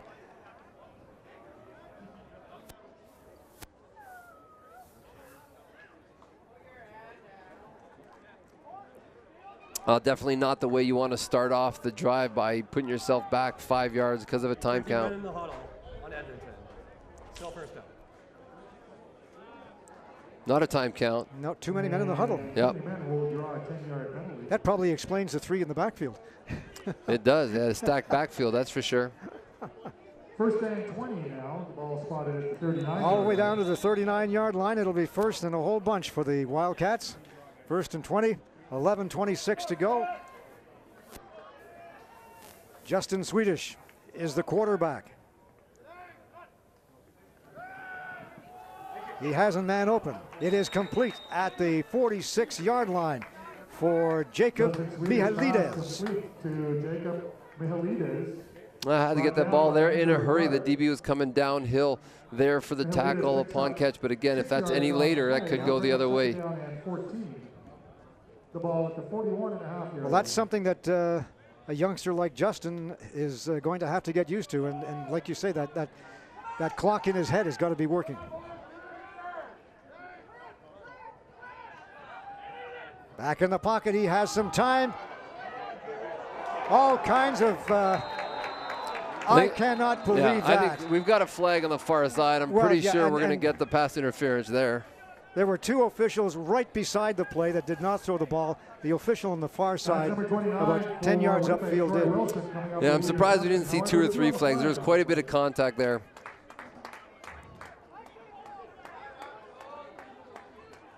Nice job, though, by number 25, Jake Richardson, to go up for that football.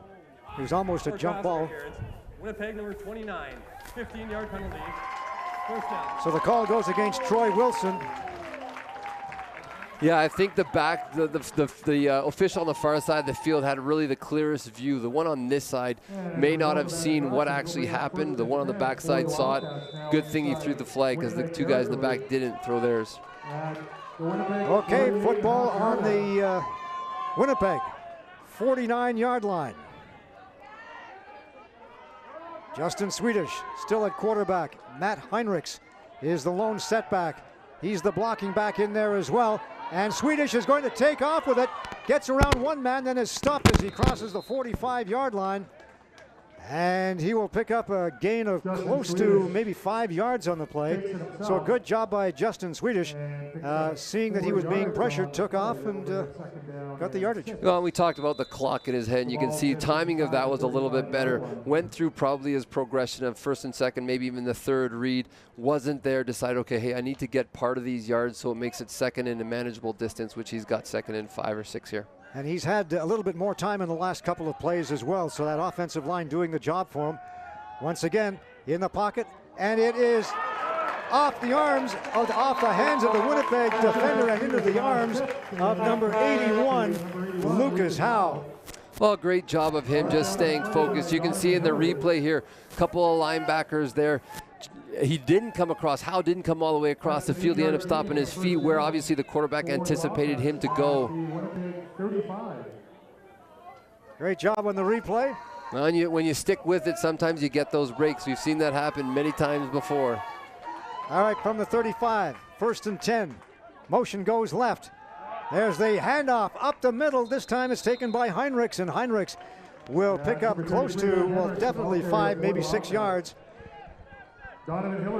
Well, good job again, keeping second down manageable. A young quarterback, you want to keep it manageable. Now he's got second and 5. He's got a great opportunity to pick up the first down and make a play here, maybe to score soon. All right, play comes in from the bench. And if I could have your attention, ladies and gentlemen, Megan Tanner, if you could come to the press box, please. Megan Tanner to the press box. Thank you. Single setback, Heinrichs. Little bit of a mix-up there in the backfield, but nevertheless, able to get it away was Justin Swedish, and he gets it into number 8, Brandon Olsen, and Olsen holds on to it.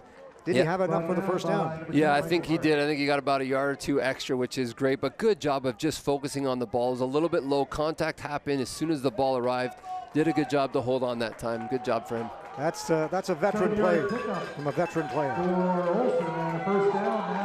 Ball on the 23-yard line.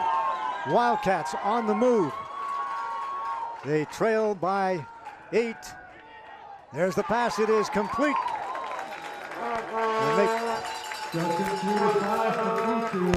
And down to about the 15-yard line. I think they're going to be short by about a yard. I think the stick on this side puts them short. It's hard to see, but they're bringing in some big guys, so it looks like they're going to try to muscle it through, get the first down, get a new set of downs, trying to get it in the end zone. We talked about Winnipeg playing a lot of zone as well. We talked about it earlier. We've seen it throughout the game again. Those quick passes getting 5 to 8 to 10 yards. You got to be disciplined, but it can work. There's the handoff to Bray Josu. Finds some room and does a nice job. He was looking to go to the outside side. It was cut off, found a hole, and cut to the inside. And it looks like he's going to have enough for the first down. And you talk about veteran presence. There's another veteran who's got the experience and knows, hey, I can't stretch this to the field. I need a yard. Let's go get it and give our offense a new set of downs. 3 yards and a first down. Ball spotted now at the 12-yard line. First down for the Wildcats. Out of the shotgun now. Swedish still in at quarterback. Has some time. Puts it up. And incomplete, but flags all over the place.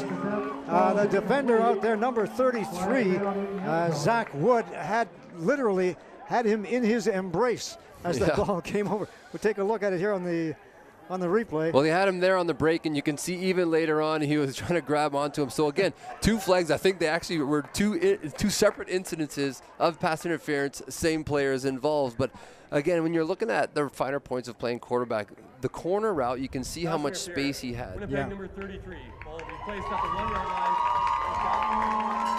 When you have that kind of space, especially throwing the corner to either from the middle or from the wide side of the field, easier ball to throw, easier ball to catch. Holding held him up, and he got what he wanted. Now it's first and goal. Now they're going to have to punch it in. First and goal from the 1.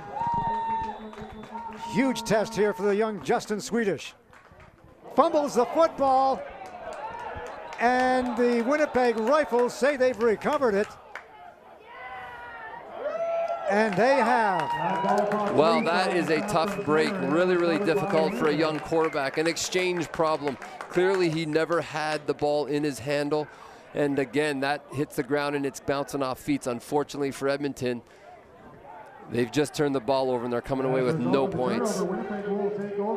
What a tough break. And again, this team has been hurt by so many tough breaks. It happened 2 weeks ago in Calgary, when they lost the ball on the goal line, on a goal line stand with just seconds to go in the football game. They could have tied it. There's the handoff from the 1-yard line to Richot, or make that Ogadan. No, well, if they can keep him contained and forced to give up a safety, they give up the safety possibly, and then they get the ball back, so they're going to have the opportunity. But again, that clock is continuing to tick with the running game that Winnipeg is continuing to use. So we'll see if they stay with the run game or if they try to get the first down and pass it. 2nd and 8, ball from the 4-yard line. 5:45 to go in the fourth quarter. Back in the pocket now, rolling to his left is Rempel. Rempel, his pass intended out there about the 15-yard line for number 16, Kai Madsen, but it was well short of him. And we really haven't seen that much of Kai Madsen, but in the past he has been one of the outstanding receivers for this Rifles team. Just hasn't been much of a target for the quarterbacks. Yeah, and we had a great job of the defensive lineman. If you saw, again, I think it was 44 off coming off the right edge. He didn't get drawn into the play action. He stayed disciplined, forced the quarterback to turn back. He's got the post in his face, and then he turns around that corner and sees a couple other Edmonton Wildcat guys, had to throw the ball, just get it out of his hands and not give up the safety we talked about. Here's the punt. It's a short one. It'll bounce straight to Isaiah Brown. He's got some room to the outside. We're going to have a holding call against the Wildcats, but Isaiah Brown is going to take it all the way down to the 15-yard line, and again, one of those unfortunate penalties that the Wildcats have been taking at inopportune moments. Yeah, and you can see that as he's catching the ball, the cover guy, he got by him. He runs right into his back.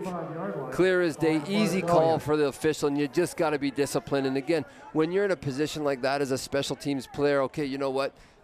the guy beats you, that's okay. Don't make it even worse. Again, they've got some dynamic backs. They're good at making guys miss. Illegal block, number 86 on Edmonton. 10-yard penalty, it'll be first down. Illegal block on the Wildcats. That'll bring the ball back to about the 48, 49 yard line. And we've got 5:12 to go in the fourth quarter. You know, those penalties just aren't worth it. We always had the philosophy, you know what, our returners are there. They can make one or two guys miss. Don't take a penalty. Rely on those guys to make a play. Motion goes right. And again, Swedish is going to run out of the pocket. And again, there are flags in the backfield, which usually indicates holding. Yeah, I think you're right. And there's a couple coming out. And again, they were in the air for a long time. Unfortunately, these penalties are still going to cost Edmonton.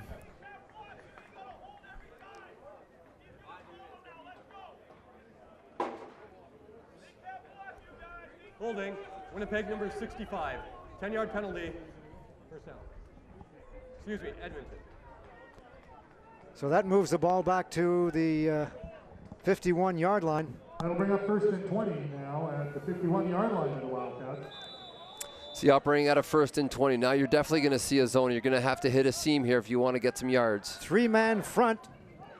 The pass complete at the center field stripe for Brandon Olsen. And Olsen will gain perhaps 5 or 6 yards on the play, but it won't be.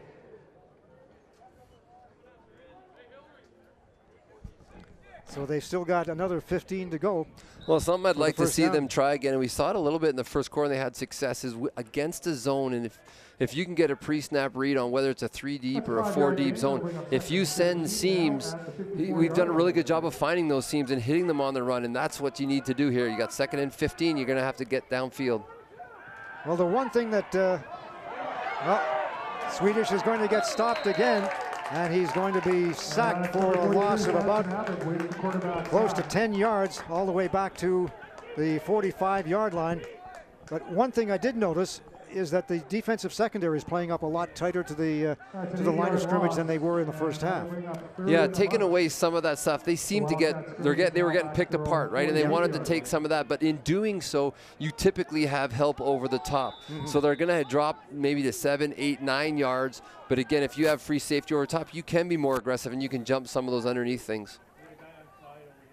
So Zeroni will kick this one away from about the 43-yard line. It'll come down to the 30. And taken there by number 82, Alexander Tachinski. And Tachinski is stopped after a run back of about 7 yards or so.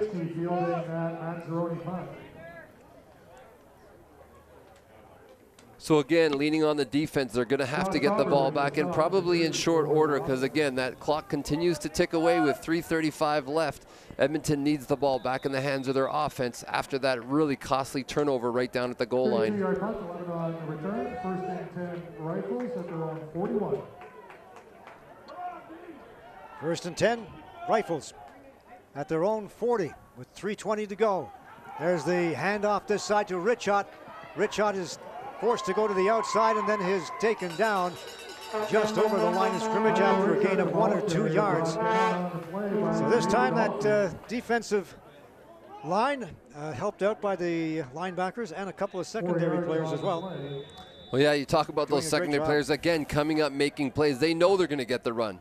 They know they're going to see a good dose of that, trying to work the clock, trying to move the ball down the field.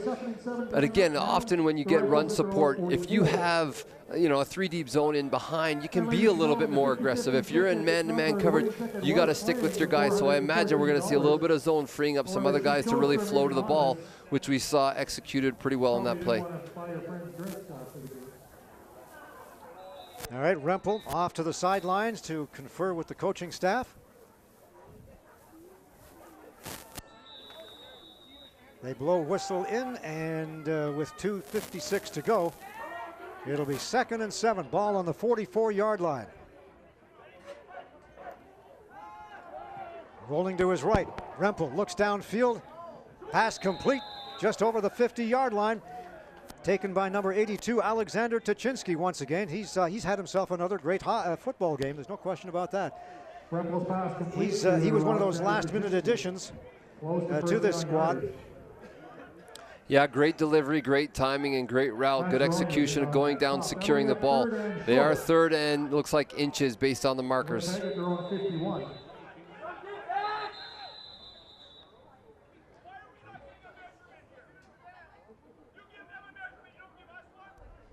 Timeout. Winnipeg. Well, you can hear Jordy Wilson all the way down here yelling. I'm not sure who he was yelling at, the officials or whatever, but anyway, he had to call a timeout. Yeah, he was upset. I think what I heard from here on the opposite side of the field was that he wanted a measurement to buy himself a little bit more time, and his comment was geared towards Edmonton getting measurements and them not. But again, officials make that judgment call if it's clear they haven't got the first down, which from here on the other side of the field, it's quite clear they don't have the first down. I'm not sure why he wants the measurement, but yeah, the marker is between the 48 and 49 yard line, and the ball is on the 49. So, or make that the 50 and the 51.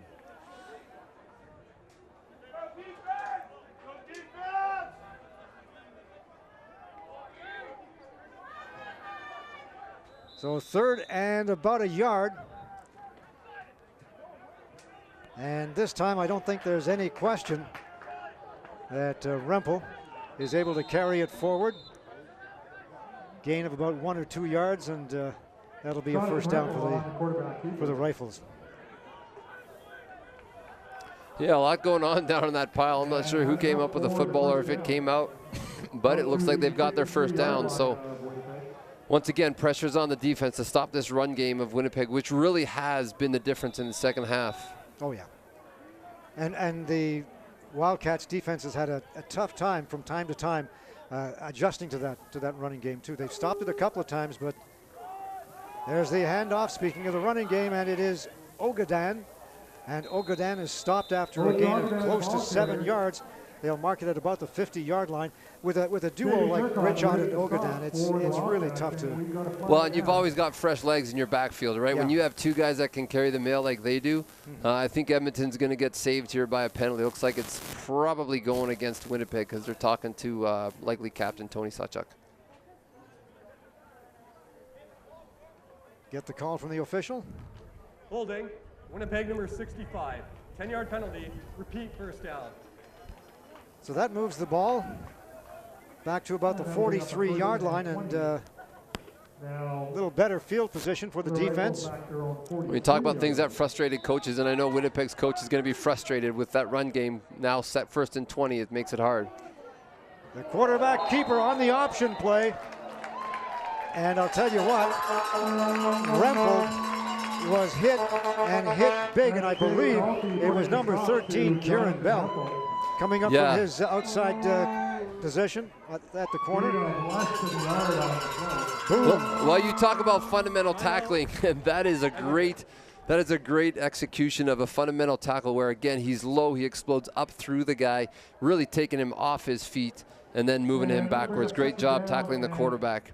And again, we haven't seen a lot of that. We've seen a lot of run game, but we haven't seen a lot of the option, traditional option. We saw it a little bit there again. And again, the way to defend it, and again, I've faced this numerous times as a player and as a coach, you want to make the quarterback do the running. Running backs are designed to run. They're there to run. Make the quarterback do the running, because over time, that quarterback is going to take a lot of hits. So you want to always err on the side, hey, let's play the back. If the quarterback gets a couple yards, he's not nearly as mobile usually as the back. So make the quarterback do the running, and it'll take its toll. But right now they need to stop here on second and real long, give their offense a chance for maybe their last opportunity to move the ball down the field. Hand off, left side, Richard. And Richard is stopped just shy of the center field stripe, but he is going to be well short of the first down, and so the Rifles will be forced to kick this one away. And with 2:04 to go and an 8-point deficit, the Wildcats are in tough here, but they will call a timeout. Coach Darcy Park is down there on the field, as you can see at the bottom of your screen, and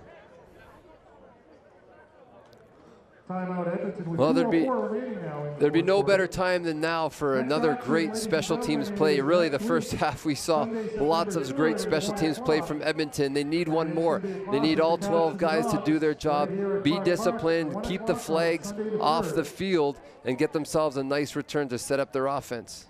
Well, they've got half the football field. And make that 3/4 of the football field to go, and just waiting for the punt. Wildcats called an offside, or not an offside, but a timeout. And I thought they would perhaps have a little conference down on the sidelines, but just to give the players a rest. Yeah, I think what it does, but it also stops the clock, and it allows them to not let this play be the last of the before the 2-minute warning. Very nearly a high snap. It'll come down to Brown at the 25-yard line, and he is going to be stopped immediately. This is the first time that he's really hasn't gotten any real good positive yardage on a return. Yeah, you know what? Great coverage by Winnipeg, knowing what the situation is, making sure they kind of contain him. Good punt, too, though. They kept it outside the numbers, reducing the amount of field space he has to work in. 31-yard punt, 5 yards on the return. Minute 55, 5-yard return for Isaiah Brown. Under 2 minutes now in the fourth quarter. And let's see who comes out at quarterback. It is Justin Swedish, I believe. I'll make that Colton Hippie. And Hippie is going to take off with it. And he that slides. is Swedish. That's number 52, Dallas Cook. We're going to have to do something about those numbers. I know. It is number 9, Justin Swedish. Swedish slides out of bounds. I haven't been counting series, and I'm not sure if Darcy's sticking with his 4-4 here in the fourth. Hard to say. Kind of lost track of it. So a gain of close to 8. It'll be 2nd and 2. There's the handoff to Josu. He's looking for some room on the outside, gets into the secondary, and is stopped after a gain of close to 5 yards on the play. And it'll be a first down for the Wildcats. Well, for quarterback Swedish, this is a great opportunity to see how he performs. He's got the clock ticking down in a hurry, so he's going to have to execute quickly and well. And you can see already that clock is moving. He does not have time to be in the huddle very long, so he's got to get those guys going. He has to develop some of those leadership characteristics that we've seen from Colton Hippie over the years and really manage the clock well with less than 2 minutes left. Fumbles the snap, picks it up, no pressure. There's going to be a holding call, and there's the sack. And in there with the hit was number 51, Donovan Hillary. Hillary leads the league in tackles and sacks. And we're going to see what the flag is all about. Holding 67 on Edmonton. That penalty is declined. Couple things happened there because they declined the penalty. They still lost yards, which is a great call, and the clock runs as soon as, so they need to be ready and on the ball. And again, that comes from leadership of your quarterback. So here the clock start. They need to get ready to go and snap it right away. 2nd and 10. Swedish into the middle. Complete to Brandon Rednord, and Rednord will pick up a gain of close to 10 yards. He needed 15. So it'll be 3rd and 3rd and 5, and it's time to go for it. At least 5, maybe 6.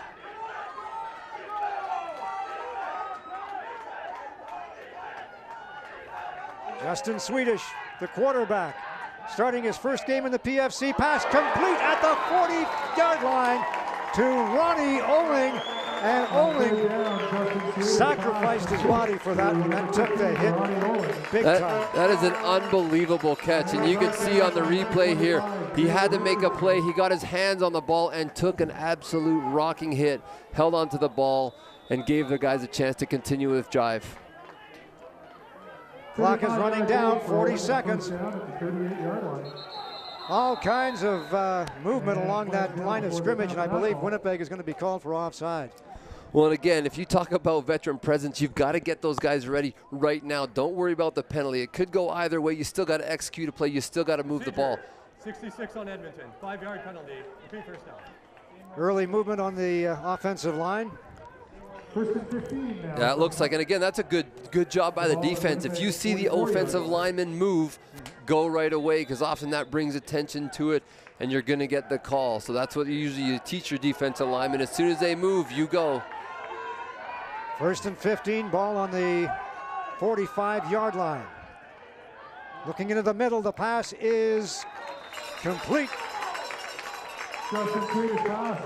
And once again, it is Brandon Rebnord. Brought down on the play by number 30, Jonathan Bennett. You're looking at 5 or 6 plays. They're going to have to continue to get 10 to 12 yards, give themselves some shots at the end zone, and then going to have to convert. 2-point conversion. Matt Heinrichs is the lone setback in the pocket. Looking downfield into the end zone, well over the head of the intended receiver, nowhere near him actually. And picked off at the goal line by number 25, Jake Richardson. Knocked down, actually. Yeah, it was knocked down. He really had a chance, and I too thought he had that, but he didn't quite. You can see here, he got 2 hands on the ball, but again, couldn't bring it down in control, but good job of playing free safety. And I think we're going to have to see a young quarterback right now execute. He doesn't need to get it all at once. He needs to get himself a couple shots from inside. So again, that safety is going to be deep. You're teaching him, don't give it up right now. Take something underneath, get 5 to 10, 15 yards, give yourself a chance. The rush is on, and there's the sack. And with that, the Edmonton Wildcats' hopes of coming back in this one have pretty well gone down the tubes. It'll be first down for the Rifles on the turnover on downs. First and 10 at their own 41-yard line. 16.6 seconds remaining in the fourth quarter. Yeah, I think the clock's just going to be able to run out here. And it's unfortunate, they were really close all night. They had probably the advantage both, in offense and special teams in the first half. Just couldn't keep it together. Really, you look at that third quarter. That third quarter was really a struggle, and a lot of penalties contributed to that third quarter where Winnipeg had a chance to take the lead and get a couple scores. Yep. Something we haven't talked about this evening is the fact that the next 2 games for these Edmonton Wildcats will be a home-and-home affair against the Edmonton Huskies. And the first one comes up this Saturday afternoon, 1 o'clock right here at Clark Park. You'll want to be here for that one. It's going to be, it always is, a war between the Huskies and the Wildcats, and it's going to be exactly that, no question about it. And I think going into this game, into that game, the Wildcats really would have liked to have gone into it on a positive note. Yeah, you know what? I think the coaching staff has a decision to make. They're going to sit down, and we heard Darcy commit to the 4-and-4, and they saw a good dose of both quarterbacks. And, we had a great opportunity tonight to see 4 quarterbacks really in action for the majority of the night, but they're definitely going to have to make a decision. And I think, narrowing their focus in and saying, okay, here's the guy we're going to go with, and we're going to give him a chance. And we're going to have a chance to maybe start the whole game. And, unless things don't go well at all, you know what? They're going to have that opportunity. And I think the young guys are ready to go. Well, he did stick with that 4-and-4 thing right to the end of the football game. And what really surprises me about that is that when Colton Hippie started that third quarter, he looked like he was in command. He looked so much more comfortable throwing the football than he did in that first half. Yeah, he definitely had a better third quarter, the opportunity he had in there. I think his opportunities were limited in the fourth a little bit, and we didn't see a lot of them, but he definitely looked better. And again, he needs to get back to that form. He needs to get back to the form that the coaches expect of him if he wants to continue getting playing time, because he does have a talented young quarterback who was able to move the ball tonight. We'll see when some of those final stats come in, but I think what we saw out there is going to be the same. It's going to be reflected in those stats. Mm-hmm. Bottom line for this football game, the offense just couldn't put it together when they had to. The defense, unfortunately, had a not too stellar third quarter, and gave up that touchdown in the third quarter to the Winnipeg Rifles, which really was the difference in the football game. And I think as Darcy continues to move this football team forward, and I think this is, I think we saw some things today that is probably a step in the right direction, but he's going to have to emphasize to those players that I know he's going to talk to them about playing a full game. Mm-hmm. You can't play a half and then let a team get back in it. There's those little things that great teams are going to do, and you're going to learn to execute for the full game. And they're going to have to do that. These Wildcats, if they want to find that first win in a while, they're really going to have to make sure that they spend time executing for 4 quarters. Well, if he can take something positive out of this football game, it is that they did play more physical than they have in the past couple of years. Let's go downstairs. Let's talk to the winning coach, and here's Kevin. Well, thanks a lot, Dave. I am with Jordy Wilson, the Victoria head coach of the Winnipeg Rifles. We were just talking about it. Well, it may not have registered a 10 out of 10, but a win on the road, Jordy, is always big in the PFC. Well, in this conference, there is no easy games. I mean, everyone you play, it's a battle royal every week. So, yeah, we're happy to get out here with a win, believe me, that's for sure. Now, your team came back. Make no mistake about it. You struggled in the first half, but wow, were you able to establish a running game in the second half? Tell me what were you able to do in terms of the two-headed running attack you had going in the second half? Well, I mean, we stuck with it a bit. We were struggling, but I guess the thing that I'm proud about is the resiliency, like you speak of. I mean, our kids, because the way it started, the way it was kind of unfolding, and the thing is that we're much like the Wildcats. We're fragile still. We're learning how to win, right? But the kids kept battling. We just kind of stayed with it. The only thing we did change is we started running some inside trap, because they were for outside zone, which we've been running lots of. We ran the trap. We hit it a couple times. We got the counter on them a couple times, so it kind of balanced it back for us. Talk about the character of a very young team. This is a big win on the road, and it's a character builder. Absolutely it is. I mean, maybe we're like the Bombers. I don't know. Like, maybe everything's got to be hard. So it was hard, but yeah, I think it took a few years off my life, but we made it. So I'm happy. And overall, I guess going forward, like we were talking about, big win on the road. But what's next for your team? Well, I mean, we got the Calgary Colts next week at home, right? And I mean, they played these guys very well. These guys played the Colts very well. So they're a challenge. They got some athletic guys, and we got to clean up what we're doing. We're still trying to find our identity, especially on offense right now. Like, we put Riley in, our young quarterback, and he did an admirable job. He was kind of a little bit overwhelmed, I think, today. It's tough for an 18-year-old kid right out of high school. And fortunately, John kind of came to our aid today and finished it up for us. So we'll keep grinding it out. Well, congratulations and good luck the rest of the season. Thanks so much. That was Jordy Wilson, the head coach of the victorious Winnipeg Rifles. And let's send things back upstairs to Dave and Rod for some final thoughts. Gentlemen?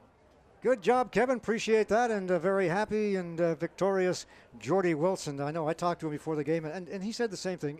This is a very fragile football team, just like the Wildcats are, and coming up with a victory is something that is really going to be very meaningful for them for the rest of this season.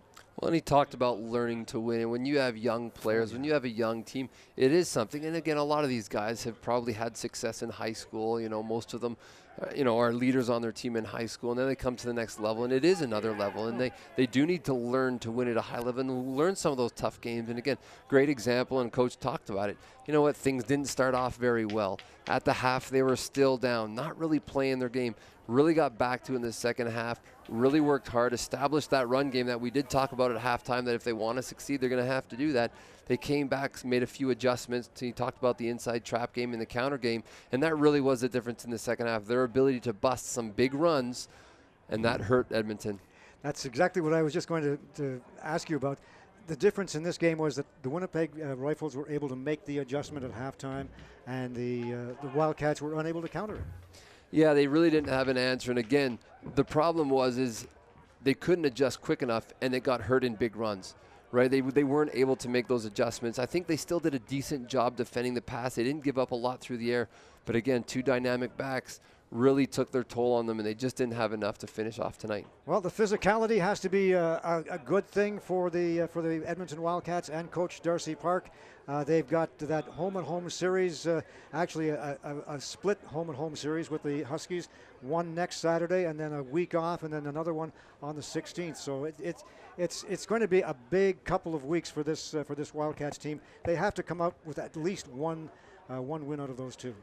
Yeah, it's going to be a tall mountain to climb because they're going up against a good Huskies team. But you know what? I think Darcy's going to talk about consistency for the Wildcats, and it's going to start early in the week with practice. We need to do the little things well. And if you look over the course of the game, I think back and there's a couple drop balls where we had receivers in behind coverage. We had the fumble, obviously, on the goal line late in the game that really could have brought it to a tie and made this game very, very different. And who knows the outcome, what it could have been. So, again, there's 5, 6, 7 plays in a game that could make the difference. And unfortunately, Winnipeg made those plays tonight, and Edmonton just didn't have the guys making the plays. And so those players are going to know that. They're going to see that in film, and they're going to have to make some changes to how they practice and how they prepare.